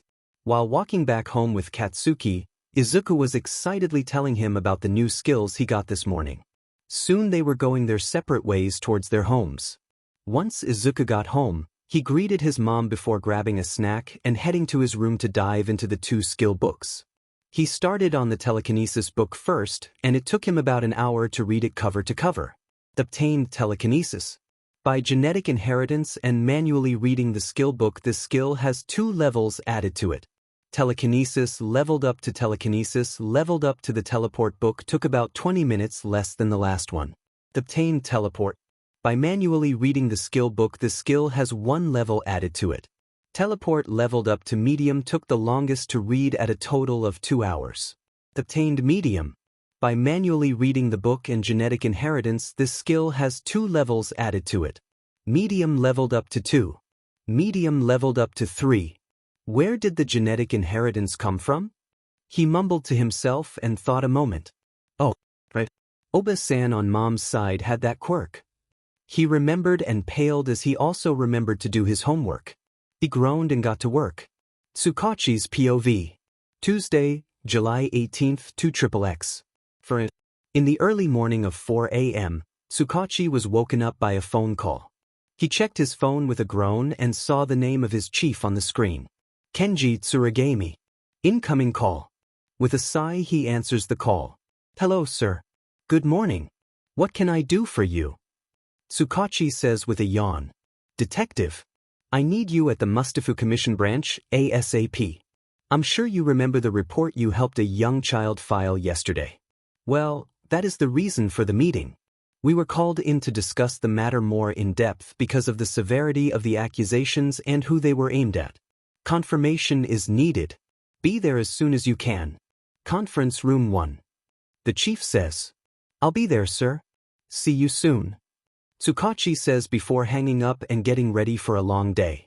Fully dressed and ready with a strong cup of coffee, he sets off toward his destination. By the time he's arrived, his cup is empty and in need of a refill, so he goes to the designated conference room and starts to refill his coffee. Just as he is putting the pot back, he sees Nedu in one of the chairs sipping his tea silently along with Grand Torino and Chief Tsuragami. So how many people are going to participate in this meeting, and who else are we waiting for besides the president? Tsukachi asked the chief as he sat down.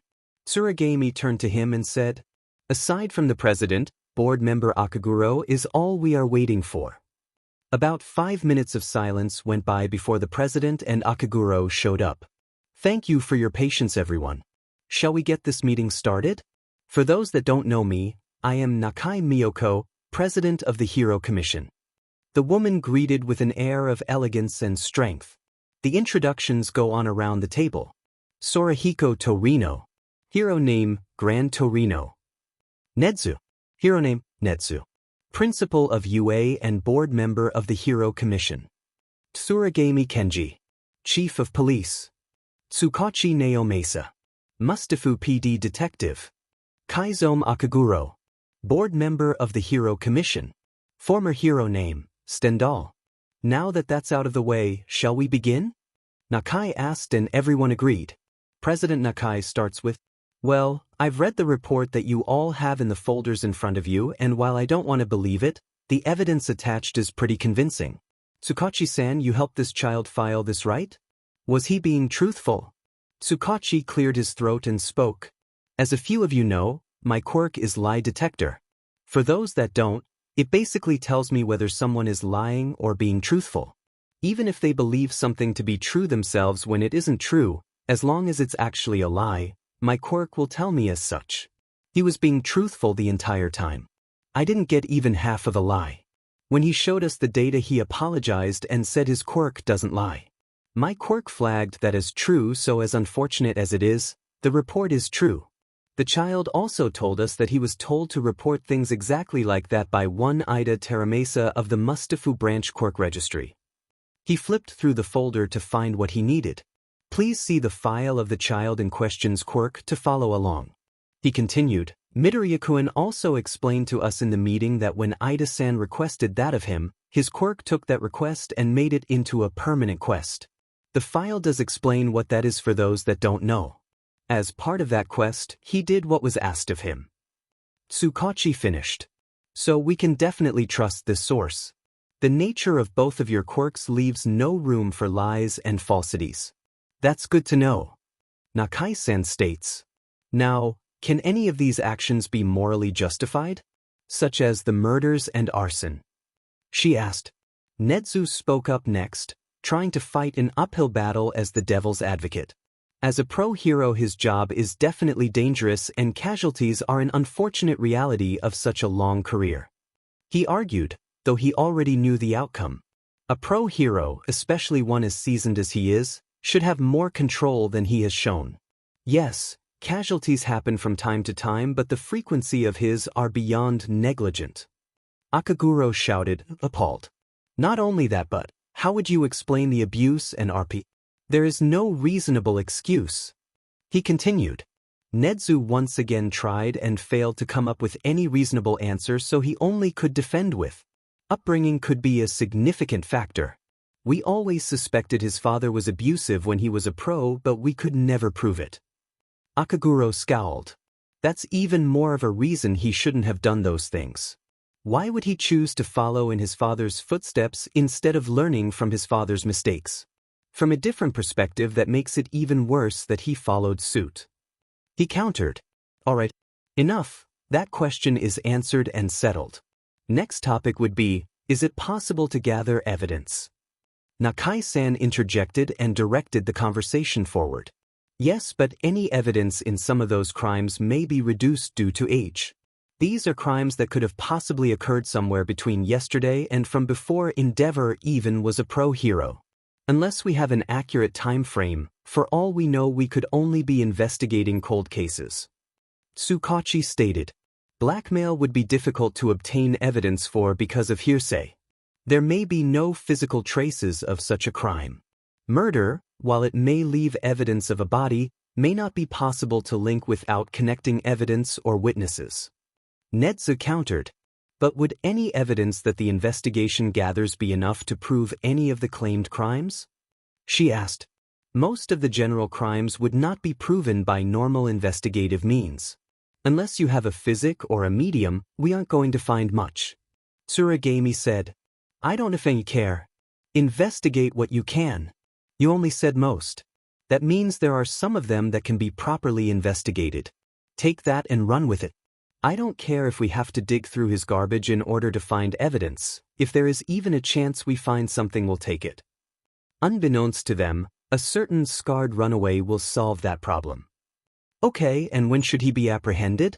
As it stands now, we only have two options and one appeals more than the other. We can either wait until after the investigation and minimize the risk of retaliation, or we can apprehend him beforehand and have a higher risk of him getting away, hurting more people in retaliation. Nakai stated clearly. It was at this moment that a look around the room told everyone what they needed to know.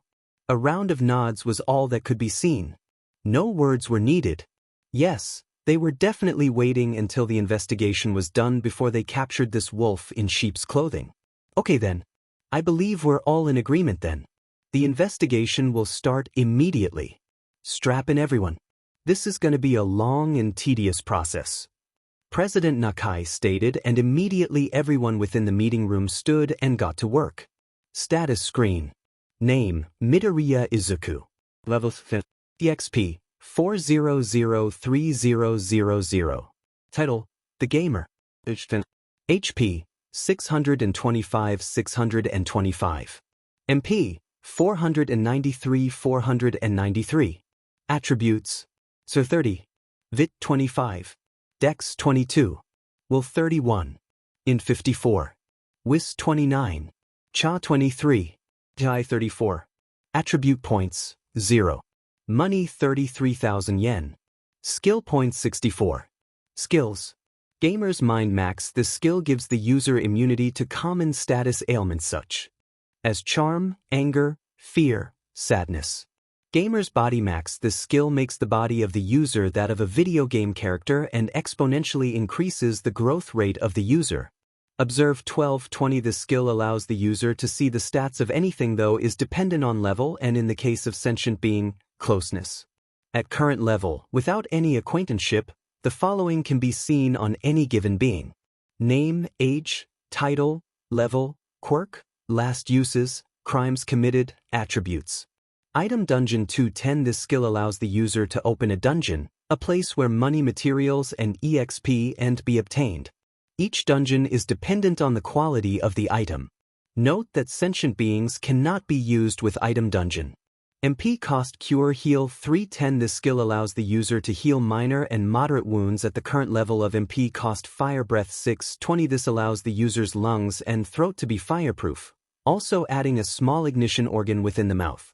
This allows the user to breathe fire as well as eat it to regain HP. MP Cost Artisan 310 lowers the amount of materials needed to craft items as well as raises the quality of said crafted items. This skill also increases material drops within item dungeons by 3x. Economy 310 increases the chances of randomly receiving a discount when shopping based on the CHA attribute. Currently at 23%. Increased money drops within item dungeons.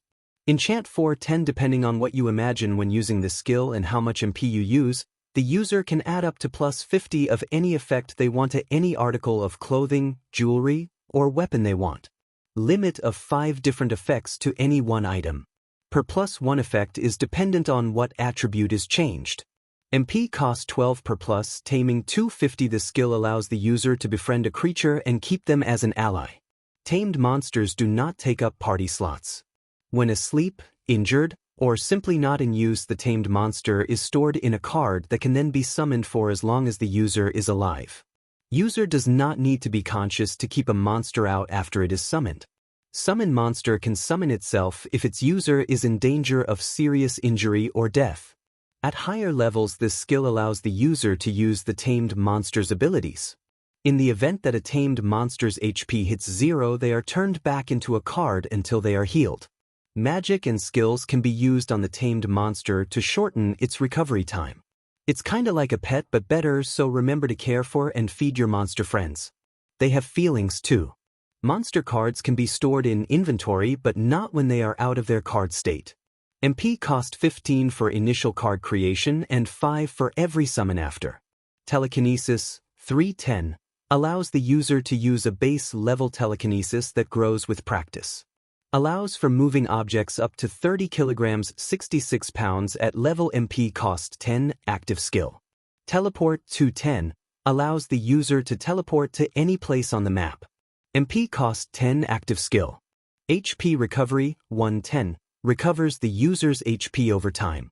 At level 1, full recovery from 0 to max takes 3 hours. Passive skill. MP recovery 110 recovers the user's MP over time. At level 1, full recovery from 0 to max takes 3 hours. Passive skill.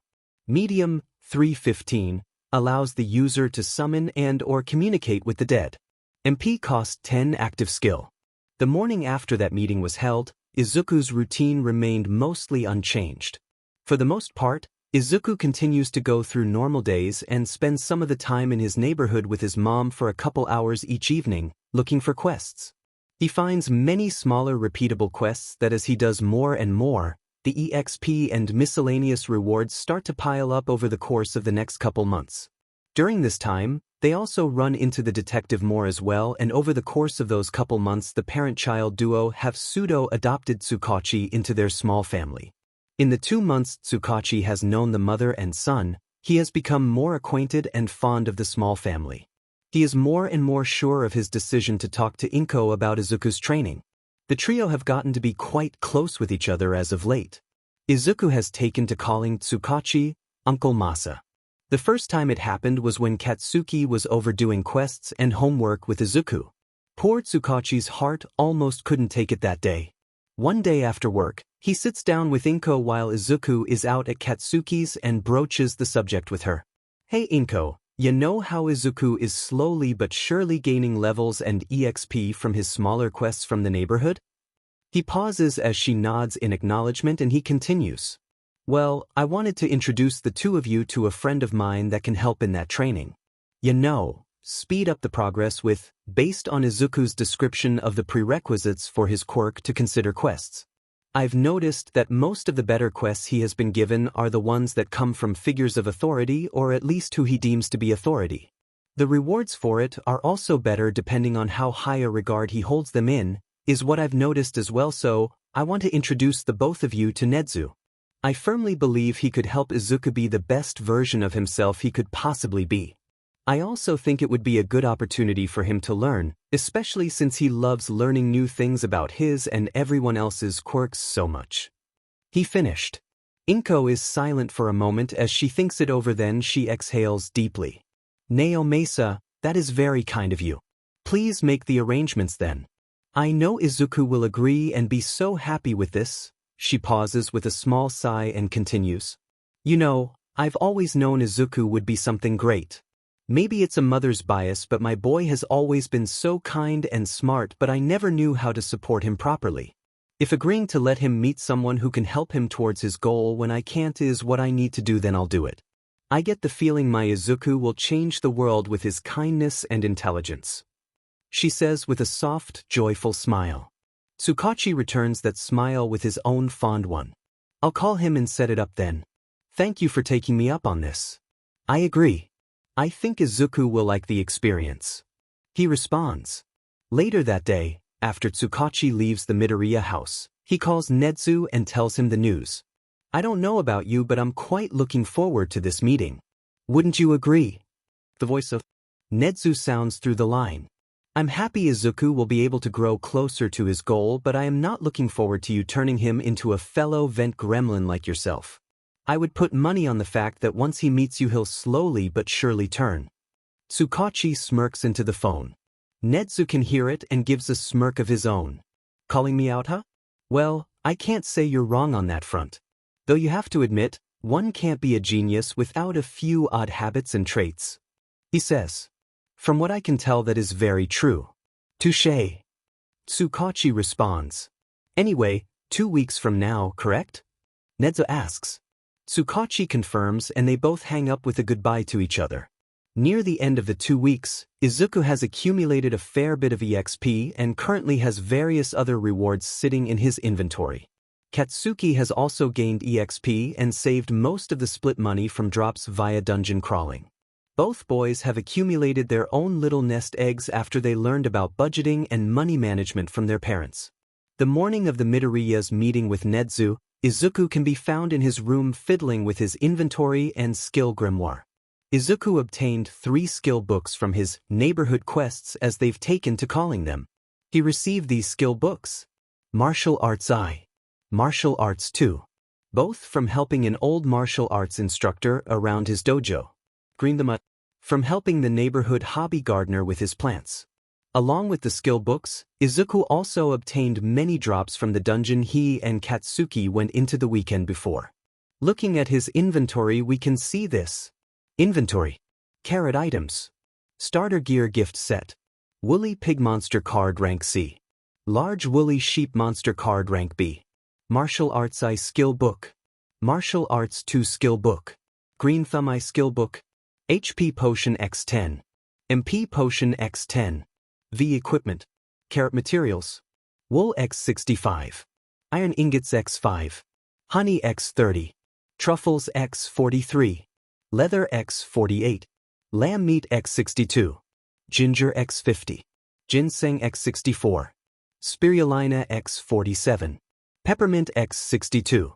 As we can see, Izuku got quite a few materials to experiment with and skill books to read as a way to fill the time before he and his mom head to UA for their meeting with Nedu and Tsukachi. During the 2-week PRD between setting up the meeting and the day of the event, Izuku discovered the joys of his crafting tab. After the plant dungeon he and Katsuki went through, Izuku got an alert that he now had the materials to make HP and MP potions. After which he spent a bit of time creating 10 of each potion to have on hand. What we saw in his inventory is what was left after the creation of 20 potions. In an attempt to calm his frazzled nerves because he's going to be at UA today, he takes the time to read the skill books he received in his recent adventures. Before that though, he sat down on his bed and opened that starter gear gift set he received but forgot about. In it he got these things. Combat boots enchanted with +5 AGI. Gloves enchanted with +5 Dix. Sturdy jeans enchanted with +5 VIT. T-shirt enchanted with +5 VIT. Storage ring acts as a sort of quick bar where it lets the user summon one of 5 objects that can be stored within it without pulling up the user's inventory. Iron bat enchanted with +5 STR. Once he was done examining the new gear, he finally got to work going through the skill books he received. It took him about 20 minutes each to read the martial arts books, then another 30 minutes to read the green thumb book. A grand total of 1 hour and 10 minutes of reading later, Izuku received the notices for each book. Martial arts I has been read. Please choose 2 styles to learn from the options below. Capoeira. Krav Maga. Taekwondo. Izuku is momentarily shocked but picks 2 and moves on to his other notifications. Capoeira I has been learned. Muay Thai I has been learned. After making his choices, a second notice appears. Due to reading Martial Arts 2, the following skills have ranked up. Capoeira 2 has been learned. Muay Thai 2 has been learned. Green Thumb I has been obtained. Izuku goes to his Skills tab and reads through his new skills. Capoeira 2, Max, allows the user to know and use intermediate level capoeira. Muay Thai 2, Max, allows the user to know and use intermediate level Muay Thai. Green Thumb 1-5 allows the user to obtain X2 crops per harvest. This skill also allows for a passive boost of speed for plant growth. Satisfied with his progress, he closes everything and starts getting prepared for the meeting in 45 minutes. 15 minutes later, the mother and son leave towards the train station and ride 10 minutes to the station closest to UA where Tsukachi is waiting for them. After greeting one another, the trio walk another 10 minutes to UA's main campus where they enter using visitor passes that they were sent in the mail beforehand. Tsukachi leads the way through the school past many full classrooms of teenagers of various years. About a 10-minute walk later, the trio is on the top floor, in front of Nedu's office. Just as Tsukachi raises a hand to knock, they hear a slightly high-pitched voice sound through the door. "Come in. It's open." With that, Inko opens the door and standing on his desk, Nedu does his spiel. "Am I a mouse or a dog or a bear? Who knows, but I am the principal." But you're not. You're a natural chimera, aren't you? That's what Observe says.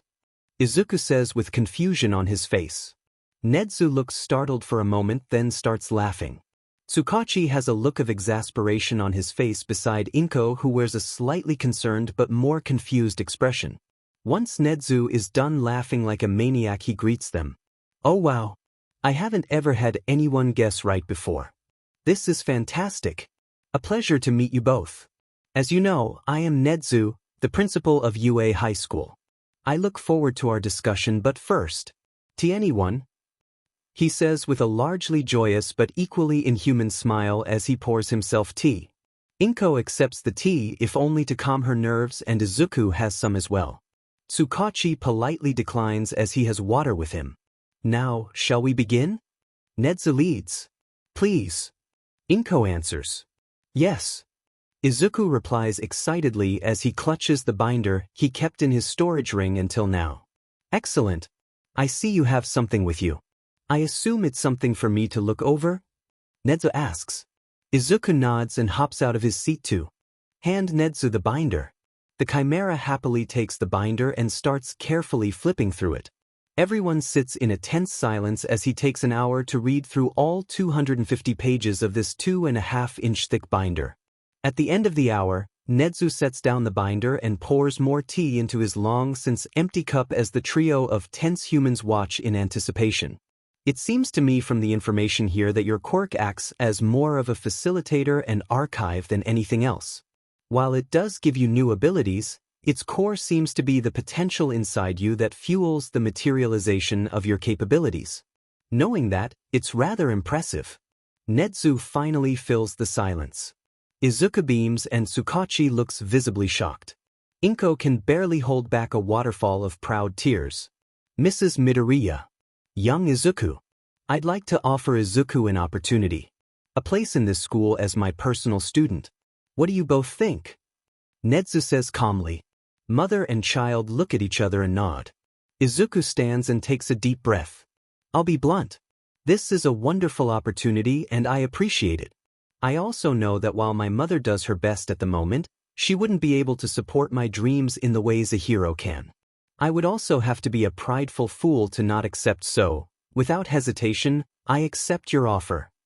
He says with as serious a look on his face as a 10-year-old can muster. Inko has proud tears trickling down her cheeks as she still tries to keep it together, and Tsukachi has a fond smile on his face as he watches the scene before him. Nedu has a small smile on his face. Then shall we discuss further what this mentorship would entail? He says with that smile still on his face. Why don't we start with what you had planned and see if that remains the same, or we can discuss changing some things if necessary. Izuku replies with a glimmer in his eye. Nedu recognizes that glimmer, as did Tsukachi from being around Nedu so often. It was that look of, this is all according to how I predicted. And it caused Nedu to chuckle at the fact such an expression came from a 10-year-old, while Tsukachi is slightly mortified at the thought of the sweet kid he knew being like Nedu in any way. Inko gives a sigh in the background and comments. Oh dear. Izuku, try not to startle them. What have I told you about using that little trick your father taught you? It can scare most people. Try to be careful who you use it on. Some people might not take it well. She says in a motherly tone that seems to scold a bit. Tsukachi looks like he has made a great but terrible mistake, and Nedu is just cackling. When he calms down he says this. Well, this is a wonderful surprise. What was that, detective? About not corrupting him? I think that's already been done before we even met him. As if to tease the detective. Inko gives a ladylike giggle at their reactions. I think the arrangement will do quite nicely for Izuku. Don't you think so, Principal Nedu? What did you have in mind? She says with a curious smile. Izuku nods beside her in anticipation. I was planning on giving him a general placement test to see where he is in terms of regular school subjects, and then once I see where he is, branch out into more advanced subjects like psychology or engineering. I saw he has taken an interest in the crafting aspect of his quirk from reading the fairly large section pertaining to it in the binder he presented me. Does this sound agreeable thus far? Nedu lays out. Inko and Izuku are nodding in agreement, so Nedu continues.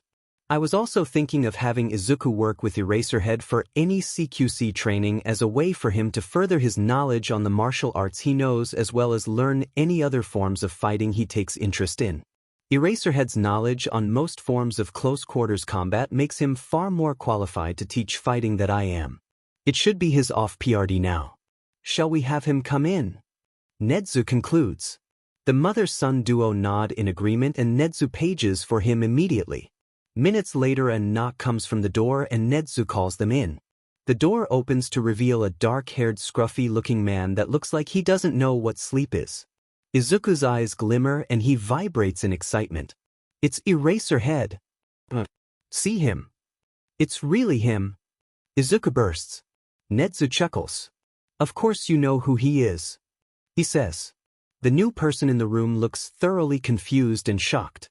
Sir, is there something you needed me for? Eraserhead asks. Nedu nods and gestures to the mother and son.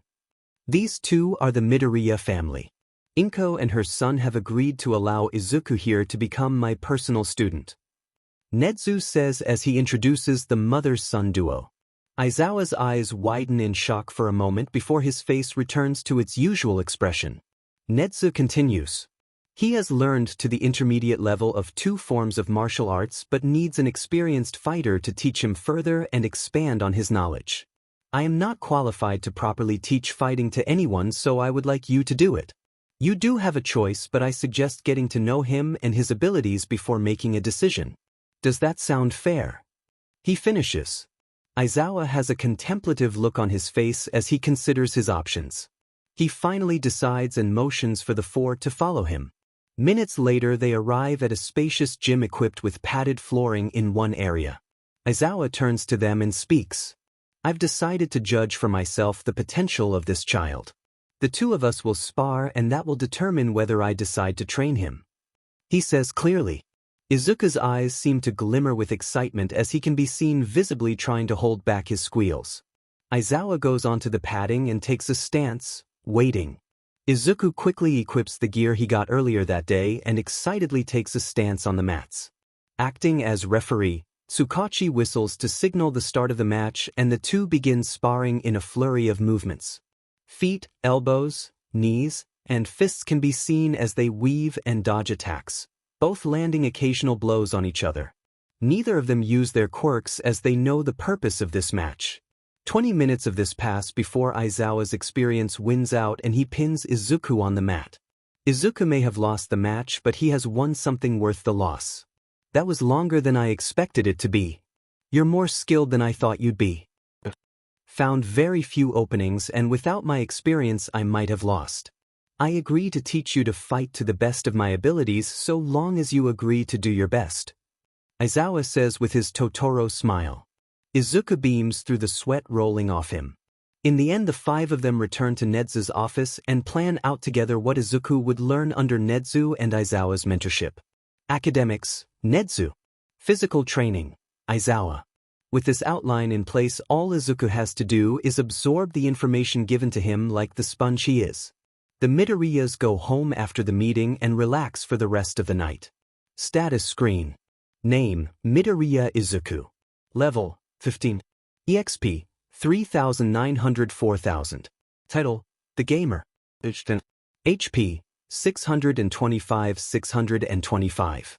MP, 493,493. Attributes. Sir 30. Vit 25. Dex 22. Will 31. In 54. Wis 29. Cha 23. Jai 34. Attribute points, 20. Money 33,000 yen.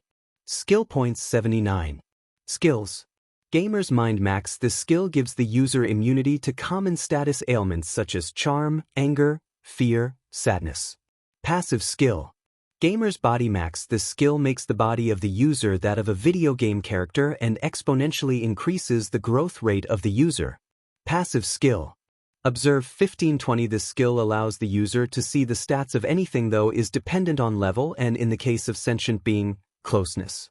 At current level, without any acquaintanceship, the following can be seen on any given being. Name, age, title, level, quirk, last uses, crimes committed, attributes. Passive skill. Item Dungeon 410. This skill allows the user to open a dungeon, a place where money, materials, and EXP and be obtained. Each dungeon is dependent on the quality of the item. Note that sentient beings cannot be used with Item Dungeon.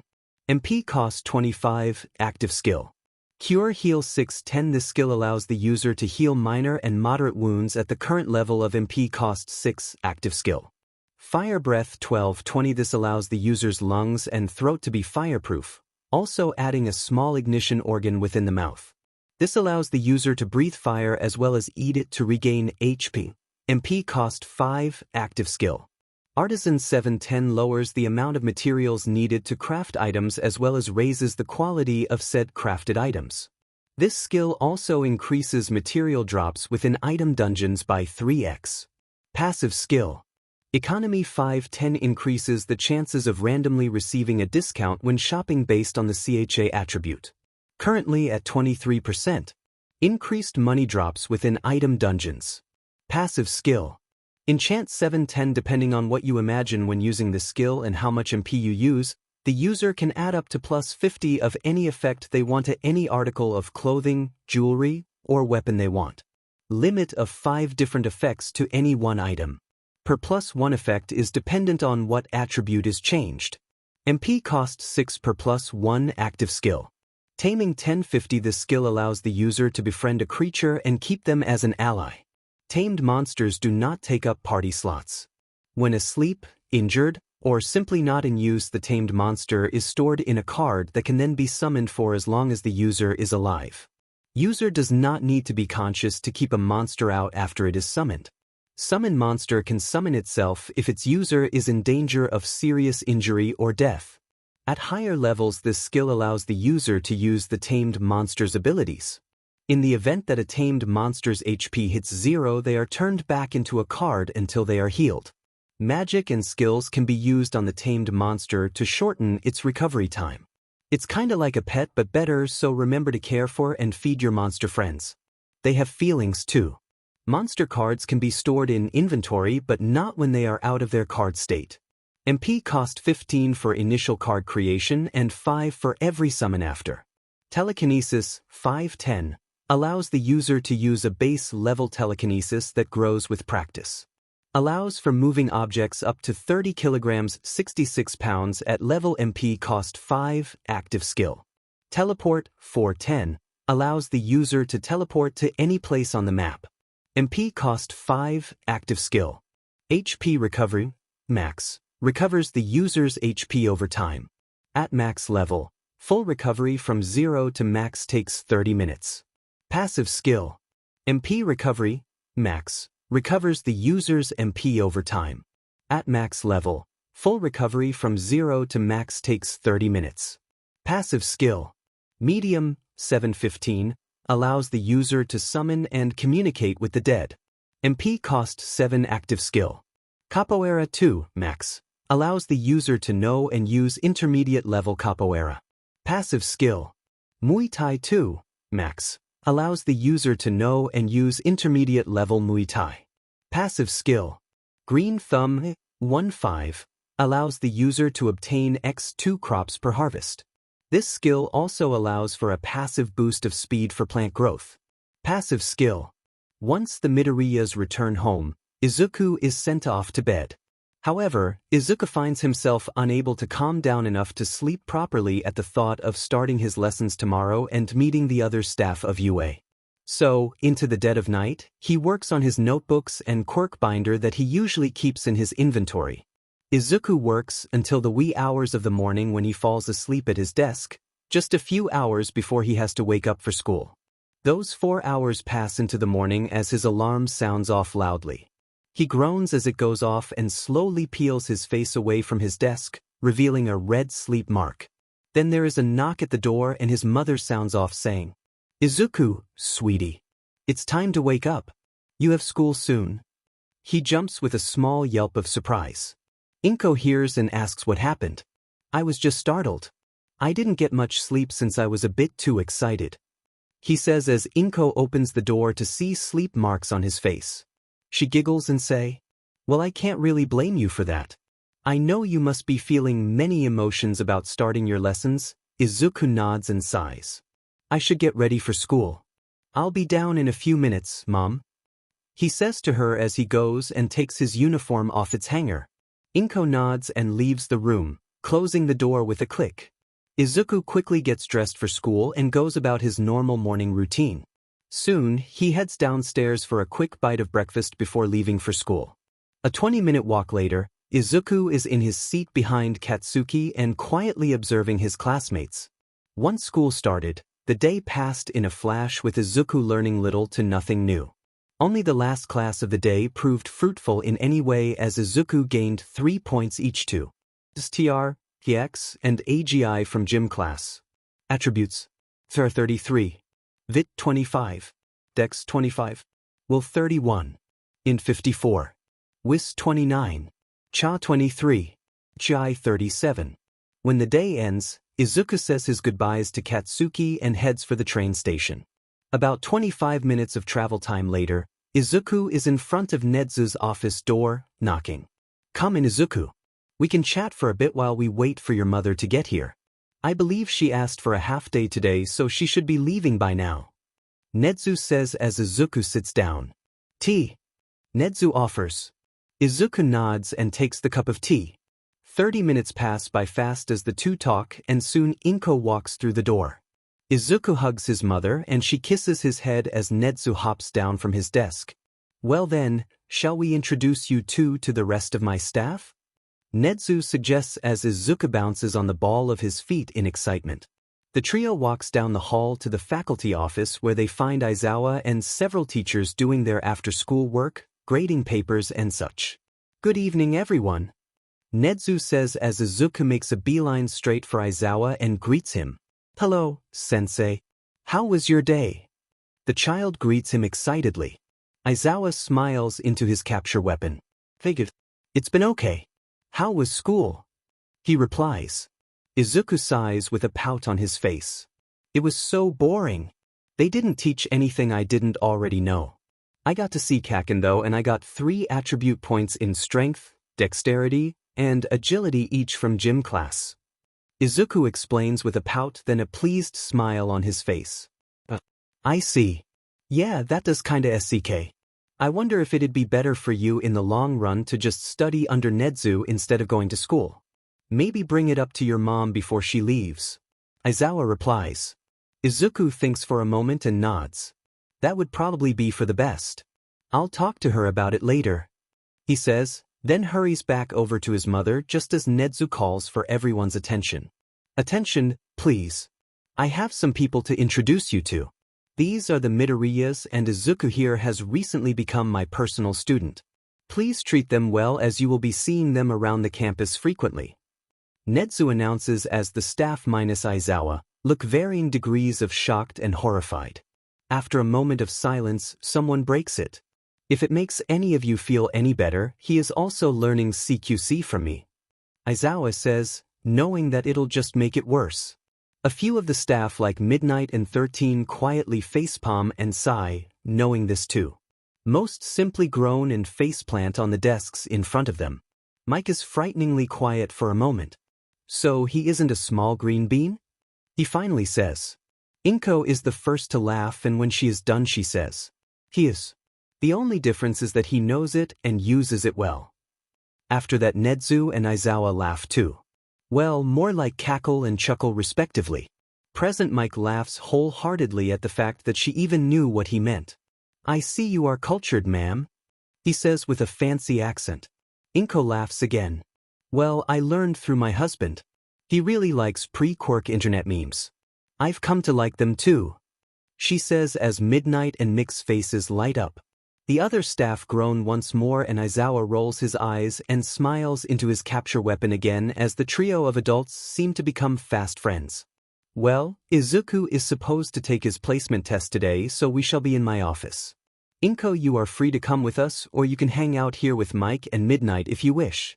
Whichever you want," Nezu says as he heads back to his office with Izuku in tow. Inko turns in their direction and waves. "Oh, have fun, Izuku. I'll see you when you're done." "Good luck, honey," she says and receives a bright smile in return. "You have fun too, ma'am. I love you. Don't get into too much trouble," he says to her with a joking laugh. She laughs in return and nods as she turns back to her conversation companions. Izuku then followed Nezu back to his office and began on his tests. About 2 hours passed before Izuku was done with the test, and once he was done, Nezu immediately took the papers and started grading, telling him to wait with his mom.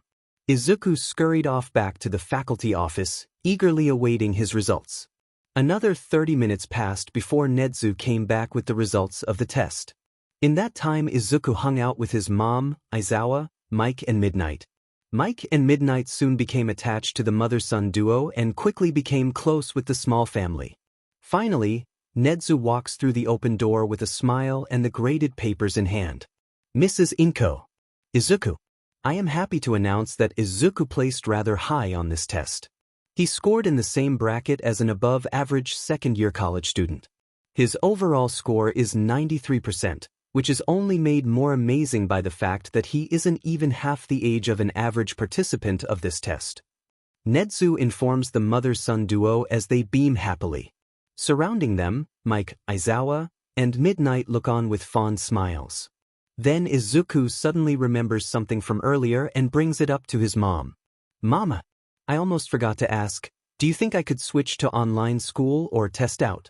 I'm not learning anything new at that school and they haven't made any effort to give me harder work when I asked before. Plus, I only have Kaken as a real friend so there isn't even that to keep me there. I see him all the time since they live down the street. Izuku rambles his pleas as Inko just smiles and waits for him to finish. Once Izuku is done, she pats his curly hair and giggles. Honey, there's no need to beg. I promise. If you think either of those options is better for you, then I say go for it. I will say though, to apply for any harder courses, you'll have to test out first so they know you have learned what you needed to first. She says to Izuku. Nedu nods and interjects briefly. She's right, and if you're both amicable to the idea, I'd like to make a suggestion for Izuku's path moving forward. He says. The mother and son both nod and listen to the Chimera's ideas. My suggestion for after you've tested out is to apply for college. I also advise majoring in Quirk science. It is something you are already good at but could also learn more about. I also theorize that the classes will provide better and more rewarding quests as a result of being more advanced than your previous classes. Nedu explained. To the two. Inko nods. Let's make that appointment now. She says and calls the number that Nedu gave her while they were discussing it. After about 45 minutes, the appointment was set for the end of the month, October 31st. In the meantime, for Izuku's schooling, the three of them agreed that Izuku would be pulled from Aldra Elementary and will learn full-time from Nedu until he can apply for college. Once the conversation was over, Inko left for home while Izuku spent the rest of his time with Nedu until it was time for him to go home. At around 8 p.m., Mike and Aizawa drove him home and walked him to the door. As soon as he was inside, he ate dinner, showered, and went to bed. The next morning, Izuku and Inko get dressed and ready for their day. They eat breakfast and head out to Aldra. Once there, they ask to see the principal, who tells the secretary to send them in. Inko immediately gets to the point and tells him that she is pulling Izuku from school because they haven't met any of his academic needs. He asks how she came to that conclusion. So she explains to him that Izuku has told her of the times when he would ask for harder work only to be met with being ignored. She also tells him that Izuku is bored in his classes because the work is so easy. Inko even goes as far as retelling some of the events of recent times, including how he came to be taking lessons from Nedu. As soon as Aldra's principal hears that, he assumes she is lying and says so to her face. Now, because she knows she isn't lying, she just smiles and taps a contact in her phone as she puts the call on speaker, waiting for them to answer. Soon from the other end comes the distinct voice of UA's principal. Inko. Good morning. How did everything go with pulling Izuku from that school? He greets cheerfully to the utter surprise of the other, now pale, principal across from Inko. Hello, Nedu. Good morning to you too. I'm calling because Izuku's principal is being difficult with the topic of his withdrawal. He even thought I was lying about you taking the reins of Izuku's education. Inko explains with a furrow of her brows. It's true, sensei. He called Mama a liar. Izuku pipes in with an angry pout on his face.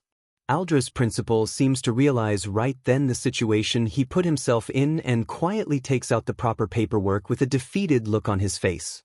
The mother and son say their goodbyes to Nedu and hang up. That it only takes a few minutes to fill out the papers after that, and once that is done, the mother/son duo leave the elementary school and head for UA to drop off Izuku for his lessons. As Izuku gets out of the car, he waves at his mom and passes through the gate with his key card. On his way to Nezu's office he passes Aizawa's classroom and waves at him. Since his students aren't paying attention to him, he grins and waves back. Izuku makes it to Nezu's office soon after and they begin their lessons. In reality, they are just having a grand old time talking about 4 different but equally interconnected things. These topics being psychology, Quirk science, sociology, hero society. The two of them went through so much tea in that span of time that the small trash can next to Nezu's desk was almost a quarter full of used tea leaves. The two of them talked for hours at a time, only taking breaks for lunch and bathroom. They got so into their discussions that when Aizawa came to get Izuku for his own lessons, he overheard the two talking about theories they both have regarding Izuku's quirk and its potential. Soon they notice the time and Nezu dismisses Izuku from their lessons. Soon after, Aizawa leads Izuku to a different training room than before. This one was all matte flooring and filled with sensory objects. He explains to Izuku that this particular gym is for meditation and anxiety prevention de-escalation. He then begins their lesson with a lecture on vigilantism and safety rules. After that was settled, Aizawa starts Izuku on meditation first as a way to center his focus, so he sits down with his legs crossed, back straight, and muscles as relaxed as they can be. Izuku seems to understand and copies his position. When he does that, Aizawa gives a brief explanation on meditation. Meditation can be different for everyone, so if what I suggest doesn't seem to work for you, then tell me. We can try other things, but let's start with this method. Relax your body and slowly breathe in and out. Once you have a rhythm to your breathing, focus on feeling. Focus on anything but your thoughts. You can start by focusing on your breathing. If your attention is caught by another sense like smell or sound, go ahead and let your focus shift to that other thing. After a bit it might feel like your senses are sharper. That is how you know it's working. For me it's my hearing that seems to get sharper. However, it can be different for everyone. For now, let's begin and see where this session takes us. He says from his position on the floor. Izuku nods and begins to follow his instructions. Izuku does as he is instructed and finds a rhythm to his breathing first. Within a few moments he finds it and focuses on that rhythm. Seconds later his senses pick up a pleasant but faint scent of tea and sage, to which his focus shifts to immediately. A moment later, he can hear the white noise of the AC going. Soon he is completely relaxed and kinda sleepy. That only lasts a second though before he gets a notice from his quirk. Notice. Maximum MP has increased by new maximum MP. Izuku startles out of his relaxed state at the sudden sound of his quirk. Aiza notices Izuku has stopped and turns to him, only to see that he's reading the notice over again. What's wrong? Did something happen? He asks Izuku. The boy nods and shows him the notice. Aizawa doesn't seem surprised and says this. I had my suspicions that something like this might happen, so let's continue. He tells Izuku, to which he nods and gets back into position, and they stay like that for another 2.5 hours before a timer goes off to tell them to stop their lesson for the day. The scale of time per MP gained is something along these lines. 1 minute, plus 5 MP. 5 minutes, plus 25 MP. 10 minutes, plus 50 MP. 15 minutes, plus 75 MP. 20 minutes, plus 100 MP. 25 minutes, plus 125 MP. 30 minutes, plus 150 MP.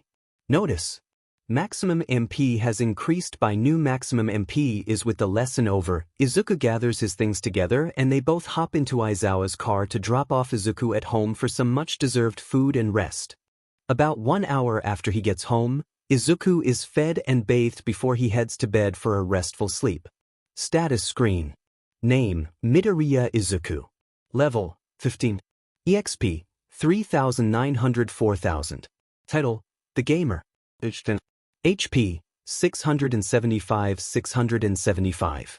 MP, 1365. Attributes, 35. Vit, 27. Dex, 28. Will, 34. Int, 54. Wis, 35. Cha, 25. AGI, 39. Attribute points, 0. Money, 33,000 yen. Skill points, 64. Skills. Gamer's Mind, max. This skill gives the user immunity to common status ailments such as charm, anger, fear, sadness. Passive skill. Gamer's body, max. This skill makes the body of the user that of a video game character and exponentially increases the growth rate of the user. Passive skill. Observe 1520. This skill allows the user to see the stats of anything though is dependent on level and in the case of sentient being, closeness. At current level, without any acquaintanceship, the following can be seen on any given being. Name, age, title, level, quirk, last uses, crimes committed, attributes. Passive skill. Item dungeon 510. This skill allows the user to open a dungeon, a place where money, materials, and EXP and be obtained. Each dungeon is dependent on the quality of the item. Note that sentient beings cannot be used with item dungeon. MP costs 25, active skill. Cure Heal 610.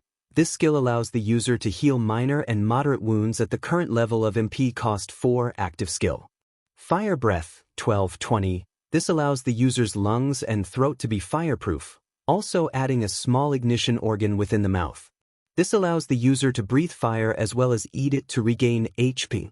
MP cost 5, active skill. Artisan Max. Lowers the amount of materials needed to craft items as well as raises the quality of said crafted items.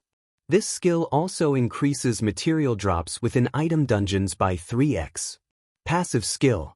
Economy, max. Increases the chances of randomly receiving a discount when shopping based on the CHA attribute. Currently at 23%. Increased money drops within item dungeons. Passive skill. Enchant 710. Depending on what you imagine when using this skill and how much MP you use, the user can add up to plus 50 of any effect they want to any article of clothing, jewelry, or weapon they want. Limit of 5 different effects to any one item. Per plus 1 effect is dependent on what attribute is changed. MP costs 6 per plus 1 active skill. Taming 1050. This skill allows the user to befriend a creature and keep them as an ally. Tamed monsters do not take up party slots. When asleep, injured, or simply not in use, the tamed monster is stored in a card that can then be summoned for as long as the user is alive. User does not need to be conscious to keep a monster out after it is summoned. Summon monster can summon itself if its user is in danger of serious injury or death. At higher levels, this skill allows the user to use the tamed monster's abilities. In the event that a tamed monster's HP hits 0, they are turned back into a card until they are healed. Magic and skills can be used on the tamed monster to shorten its recovery time. It's kinda like a pet but better, so remember to care for and feed your monster friends. They have feelings too. Monster cards can be stored in inventory but not when they are out of their card state. MP cost 15 for initial card creation and 5 for every summon after.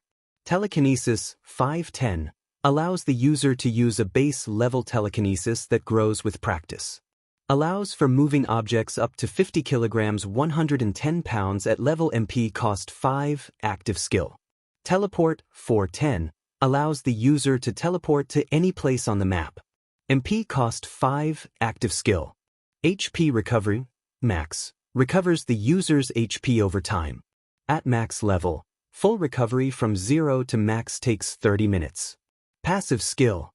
MP recovery, max, recovers the user's MP over time. At max level, full recovery from 0 to max takes 30 minutes. Passive skill. Medium 715 allows the user to summon and communicate with the dead.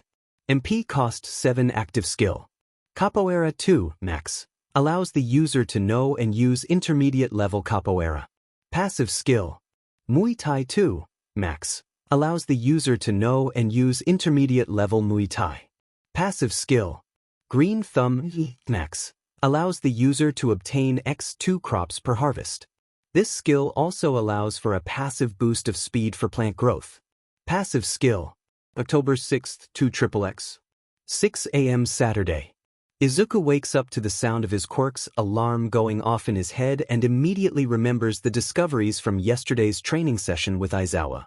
He's fully awake by now and heads downstairs to have breakfast with his mom before he gets ready for the day. After breakfast he goes back to his room and gets dressed in his normal casual clothes of a t-shirt and cargo shorts. Once dressed he does the most recent addition to his routine, meditation. 30 minutes later, Izuku receives a couple of notifications. Notice: maximum MP has increased by new maximum MP. Izuku smiles as he dismisses the screens and heads back downstairs, out the door with his mom to the Bakuga's house for a day of exploring more item dungeons. Somewhere in the city the day before, a heavily scarred teenager is tipped off by a trusted informant that something is going down and that the pro-hero endeavor might fall from grace soon. The next few days for this teen are spent mulling over the pros and cons of coming forward with his own information. Then on the 10th of October, he finally comes to a decision and heads straight for Mustafu police station asking for Tsukachi. After speaking to this teenager, Tsukachi is horrified but not shocked. Everything the teen now known to be Tuya Todoroki said was flagged as true by his Quirk. He already knew most of this thanks to Izuku's Quirk, but the claims of Tuya corroborating the information they had along with the documented evidence Tuya brought in only proved to better the case against the wolf in sheep's clothing that is Enji Todoroki. Tuya agreed to be placed in protective custody with Tsukachi as his guardian, and once the proper people were contacted the detective filled out his own paperwork to be the guardian of Tuya for the time being. The 15th of October comes around and Tuya has been settling in with Tsukachi as well as can be expected. The meeting to discuss the new evidence is today and Tsukachi asks Sansa to watch Tuya while he is in this meeting. October 15th, 2XXX. 11 a.m. Monday. Tsukachi arrives at the meeting and watches as the members file in one by one. The last to arrive is President Nakai as she begins the meeting. Thank you everyone for coming and welcome. Meeting shouldn't take too long as it only covers a couple things, she says and pauses for a moment before continuing. About 5 days ago, Tuya Todoroki came forward with more evidence against his father. He is currently in protective custody with Tsukachi. We have confirmed his identity as well as the information he brought with him. While we're on the topic, how is Tuya doing? He has been doing better than when he came to us.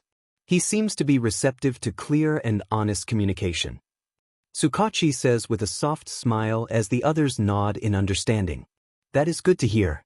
I'm glad he seems to be settling well. Now on to a related topic. It has been brought to my attention that Izuku wants to meet Tuya. I think it could only bring good things, but I wanted to get everyone's thoughts and opinions first. Does anyone see any problems or have any concerns? President Nakai says. The other participants take a few minutes to think and all of them voice that they see no issue with the idea, so President Nakai continues. I see. Thank you everyone for giving it proper thought and coming to an agreement. Tsukachi, I trust one can leave the arrangements to you seeing as you are a mutual party between the two. A word of advice, I think if Tuya learns what Izuku has done he will be more than willing to meet him. Tsukachi smiles at the president's statement and nods. Well, that should be all. Does anyone have anything of note to add? The president asks. Nedu decides to speak up. As some but not all of you know, I have taken Izuku as my personal student. He is also doing age-appropriate physical training under one of my staff, Eraserhead, for those that know of him. Around the room, some of the other members can be seen with shocked expressions while some just nod. With that the meeting ends and everyone returns to their regular schedule. On the way back to his apartment, Tsukachi calls Inko and informs her of the conclusion everyone agreed to. That's wonderful. Do you think Tuya would agree? Izuku has been excited to meet him, but we don't want to make him feel like he has to. If he does agree, what date would work for you two? Inko says. Tsukachi ponders a second before giving her an answer. If it's okay, I think this Saturday will work. I'm almost home, so I'll talk to Tuya when I get there. Hopefully I'll see you two Saturday. Until then, bye and tell Izuku I said hi. Alright, that should work. Absolutely, I'll make sure he gets the message. See you soon. She replies and hangs up with a click. Tsukachi smiles and continues on his way home. I'm home, he greets as Tuya comes out of the guest room he's been staying in. The teen sees Tsukachi and nods his own greeting. I have news to share with you. I think you'll like it, but I'll leave you to decide that. Tsukachi says to Tuya. Sansa takes that as his cue to leave. See you at work now. the cat-headed officer says as he waves to the two on his way out the door. So what's this news you think I'll like? Tu asks. Tsukachi smiles and gestures for him to sit on the couch. Tuya does and Tsukachi tells him the news. As you know, the meeting I just came from was to brief everyone on the progress of the case and discuss one other thing as well. The other topic of discussion was whether or not it was a good idea to allow you to meet a certain someone. We all came to the conclusion that the two of you meeting could only benefit everyone involved, so I was tasked with first asking you if you want to meet this person as well as making any arrangements if you did agree. The person that wants to meet you is actually the person that brought everything Endeavor has done to our attention. What do you think? So you mean to tell me that the person who got the commission to investigate my donor wants to meet me? Don't they have more important things to do than meet some teenager? The teen asks. Tsukachi chuckles as the scarred teen takes a moment to think before responding. I'd like to know a bit about this person before I decide if I want to meet them. He says once his thoughts were collected. Of course, I can't tell you everything because it would take a while, but I can tell you the basics. The person in question is called Midoriya Izuku and he is 10 years old. It was actually a passive part of his quirk that allowed him to see the wrongdoings of your father. Instead of hiding it though, he did the right thing and reported everything he saw to the closest commission branch. Tsukachi told the scarred teen. As far-fetched as it sounded, Tuya could tell a lie from a mile away at this point and soon came to his decision. I'd like to meet him. I'd like to meet the person that triggered all of this with just one honest action. The teen says and Tsukachi nods in response. Gotcha. I'll text Inko. Izuku's been excited to meet you but didn't want to overwhelm you while you're trying to adjust to not being on the streets anymore. Tsukachi replies and sends Inko a quick text of confirmation. We had agreed on Saturday if you decided you wanted to meet him. Is that okay? Tsukachi continues. Tuya nods and smiles as much as his staples will allow. While Tuya and Tsukachi were having their chat, Izuku was at UA with Nedu. That morning, Nedu suggests that they explore the skill grimoire for a bit. Izuku opens his menu and taps on the right tab, opening a screen with 3 tabs at the top. The tab that shows first is one labeled Basic that lists a number of basic skills. As Izuku scrolls through, he and Nedu each see things that catch their eyes. Izuku gets curious about the other 2 tabs and clicks on the one labeled Advanced, only to see that a majority of them are locked. He clicks on one and a list of requirements pulls up. Oh, yeah. That does make more sense than just being able to buy whatever skill you want just because you might have the skill points for it. Izuku says and Nedu nods beside him. Izuku switches back to the Basic tab and clicks on the skills that interest him to see what all they entail. Craftsman, 5 SP passive. Allows the user to gain more EXP when crafting items by X2. Disable, ineffective.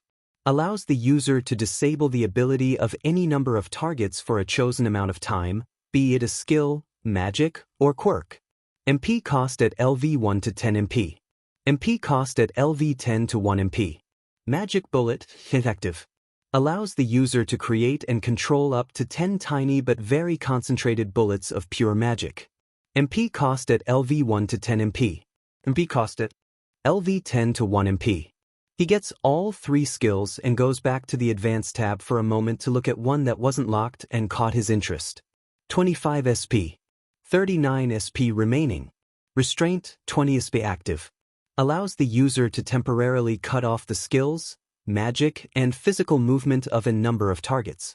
Works by imagining the target or targets in the user's mind. MP cost at LV1 to 50 MP. MP cost at LV10 to 5 MP. He looks to Nedu who just gestures for him to continue, so Izuku buys the skill. 20 SP. 19 SP remaining. Izuku opens his inventory to see the 3 skill books for the active skills he bought. He gets comfortable in a corner of the room and takes the time to read the books manually since they add an additional level when that is done.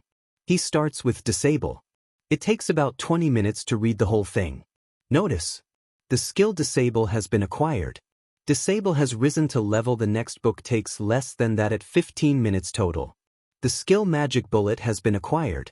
Magic Bullet has risen to level the last and only advanced skill book takes 30 minutes. The skill Restraint has been acquired. Restraint has risen to level, well, now that that's done, why don't we go meet Aizawa at ground beta? We've been planning for the three of us to explore that item dungeon skill of yours for a while. Nedu says with a clap of his paws. Izuku nods and closes the screens before following the principal to the training grounds. After a quick stroll through the school, the duo has arrived at their destination. Aizawa is there to provide backup in the combat department since Nedu isn't a combat-type hero. Thankfully, it's his free PRD and he is caught up on his grading for the moment. Aizawa greets them and Izuku proceeds to tell him all about his new skills he bought. The teacher listens and congratulates his student with a small, fond smile that is hidden by his capture weapon. Okay, what should we have you use your skill on? Nedu ponders out loud. Izuku takes a moment to think. Well, that depends on how hard you want the dungeon to be since the quality of the item is one of the factors of how the difficulty is decided. The item itself also changes the theme and enemy type of the dungeon. Izuku explains. He then pulls out from his inventory a jar of honey, an iron ingot, and a ginseng root. Maybe one of these? He suggests. After a moment of thought, he adds to his statement. I kinda want to go into the iron ingot so I can collect more of them. I've been wanting to experiment with my crafting tab. Nedu and Aizawa nod in understanding as the former motions for him to continue as planned. Alright, let's head off then. Item dungeon. Izuku shouts excitedly and immediately a flash of light engulfs them. When they open their eyes again, the trio are all in the dungeon. Though, it looks very different from the last time Izuku went into one. This time the starting area isn't at the entrance of a combat zone but the entrance of a town. Before Izuku can say anything, a notice interrupts him. Notice. By item dungeon reaching level 5, you now have access to the features of Dungeon Town. These features include 2 guilds, the Market and the Tavern. The 2 guilds are the Adventurers Guild and the Commerce Guild, where the former issues quests for monster extermination, investigations, and material gathering. The latter of the 2 is where one can also take quests for material gathering and bodyguarding. The Commerce Guild also serves as a place to bulk sell and buy whatever you can think of. They also buy and sell land within the town and territory. The market is similar to the Commerce Guild in the fact that you can buy and sell there, but the difference is that the market doesn't bulk buy and sell. You can only buy and sell a limited quantity of things before they refer you to the Commerce Guild. The tavern is simply for socializing and finding information. You also now have access to a submap of this town so you can find your way around. Happy hunting! Well, that explains a bit. I was wondering why this place looked different from last time I was here. Izuku says. I guess we should explore the town. I'm assuming we can't go into the combat zones without going through at least the Adventurers Guild first, he continued. The other 2 nod and follow Izuku to the Adventurers Guild. They arrive to see people milling about and talking to one another. The trio seems to catch the attention of some people, probably because they are unfamiliar faces in a semi-small town. Izuku and his teachers move towards the reception desk where the clerk looks up and seeing they are unfamiliar faces, she asks if they are here to register or submit a request. We're here to register as adventurers. I'm Izuku and these are my teachers, he says as he gestures beside him. Shoyuta Aizawa. Nedu. They introduce themselves as she pulls out 3 sheets of paper. I see. Well, I'll need all 3 of you to fill out this paperwork and touch our confirmation crystal to verify the information you've put down, she says as she hands them each a sheet of paper. The paper asks for 4 pieces of information: name, age, species, and class. They all quickly fill them out and hand the papers back to her. Name, Izuku Midoriya. Age, 10 years old. Species, human. Class, tactician. Name, Shoyuta Aizawa. Age, 25 years old. Species, human. Class, pheasant. Age, 50 years old.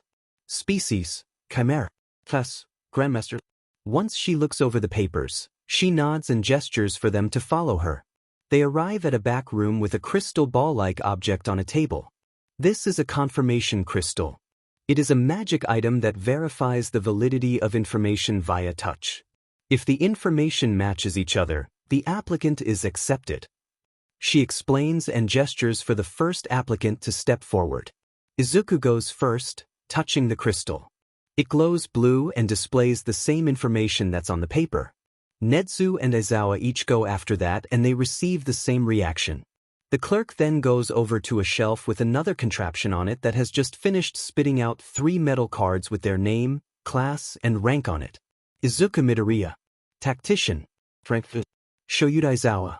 Tazif. Frankfurt. Medz. Grandmaster. Frankfurt. They pocket their cards and follow the clerk as she explains the rank system. She also shows them the jobs boards for rank E and D. She then hands them each a paper with the rank up requirements. Rank requirements. E to D. Defeat or capture 50 rank monsters. D to C. Defeat or capture 40 rank D monsters.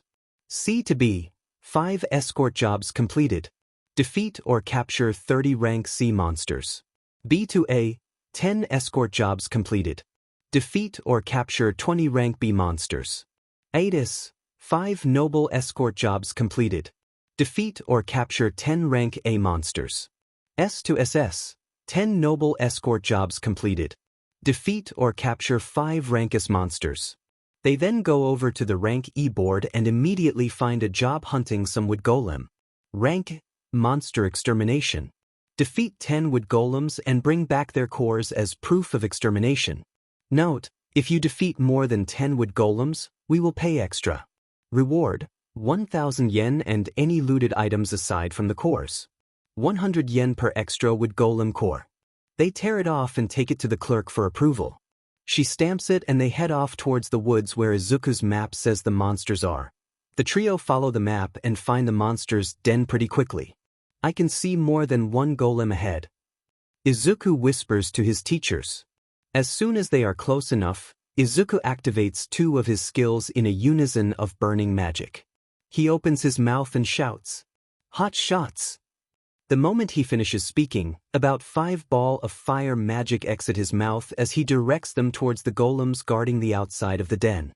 It only takes a minute for the golems to burn to ash piles. The ash disappears with a shimmer of light, leaving behind decently sized piles of 8 2x4 plumber pieces as well as small sacks of money that totaled to about 5,000 yen. Plus 5 wood golem cores. Plus 40 lumber. Plus 5,000 yen. Plus 5,000 EXP. You have leveled up to because you activated 2 skills at the same time, you have created a new skill. Hot Shots has been created. Hot Shots has leveled up to the trio continues through the den of golems as they deal with 3 more waves of them. Plus 15 wood golem cores. Plus 120 lumber. Plus 15,000 yen. Plus 15,000 EXP. You have leveled up to congratulations. You have reached a milestone level. You have received plus 5 points to all attributes and plus 20 skill points.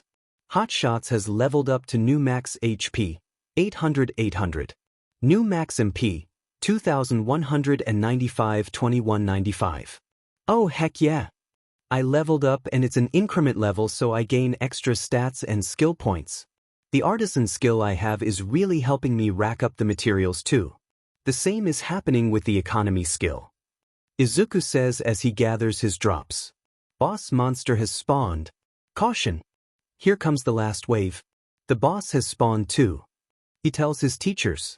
They arrive at the last clearing in the den as the boss monster notices them. They take down the last 5 wood golems and start on the boss, an iron golem. Izuku knows that simply burning it to ash won't work so he uses a different strategy. Restraint. He shouts, freezing the boss in place as he activates a second skill with another shout. Magic Bullet. He bellows as the maximum of 10 bullets manifest and shoot towards the iron golem, repeatedly bombarding its weak points in its joints. After about 20 hits to each joint, the boss crumbles to pieces revealing about 20 iron ingots and a large bag similar to the previously smaller bags of money. Plus 1 iron golem core. Plus 20 iron ingots. Plus 10,000 yen. Plus 10,000 EXP. You have leveled up to 3,000 5,000 EXP. Attributes. SAR 40. Vit 32. Dex 33. Will 39. In 59. Wis 40. Cha 30. GI 44. Attribute points, 35. Money 65,000 yen. Skill points 39. Well, that's done. We should head back and report our successful job to the guild. Izuku says as he turns back to his teachers. I theorize that you won't need our help with these guild quests until about rank C or B. We'll accompany you through, just to put your mother's mind at ease until she decides otherwise. Nedu says with a thoughtful look on his face. Aizawa nods next to him and adds his own 2 cents as well. You did very well and were careful despite the opponents being quite a bit weaker than you. It's always a good idea to keep your guard up in situations like those. Izuku nods at him and starts heading back to the guild, his teachers not far behind. 30 minutes later, they find themselves at the front desk of the Adventurers Guild where they slide the stamped paper and their guild cards onto the counter, along with the sack of 20 wood golem cores and 1 iron golem core. The clerk looks at them and checks the paper as well as the number of cores in the bag. As she counts the number of cores and finds the iron golem core, she can't help but be shocked. She finishes confirming the completion of the job and updates the records on their guild cards. Once she is done, she hands them a small bag of money along with their guild cards.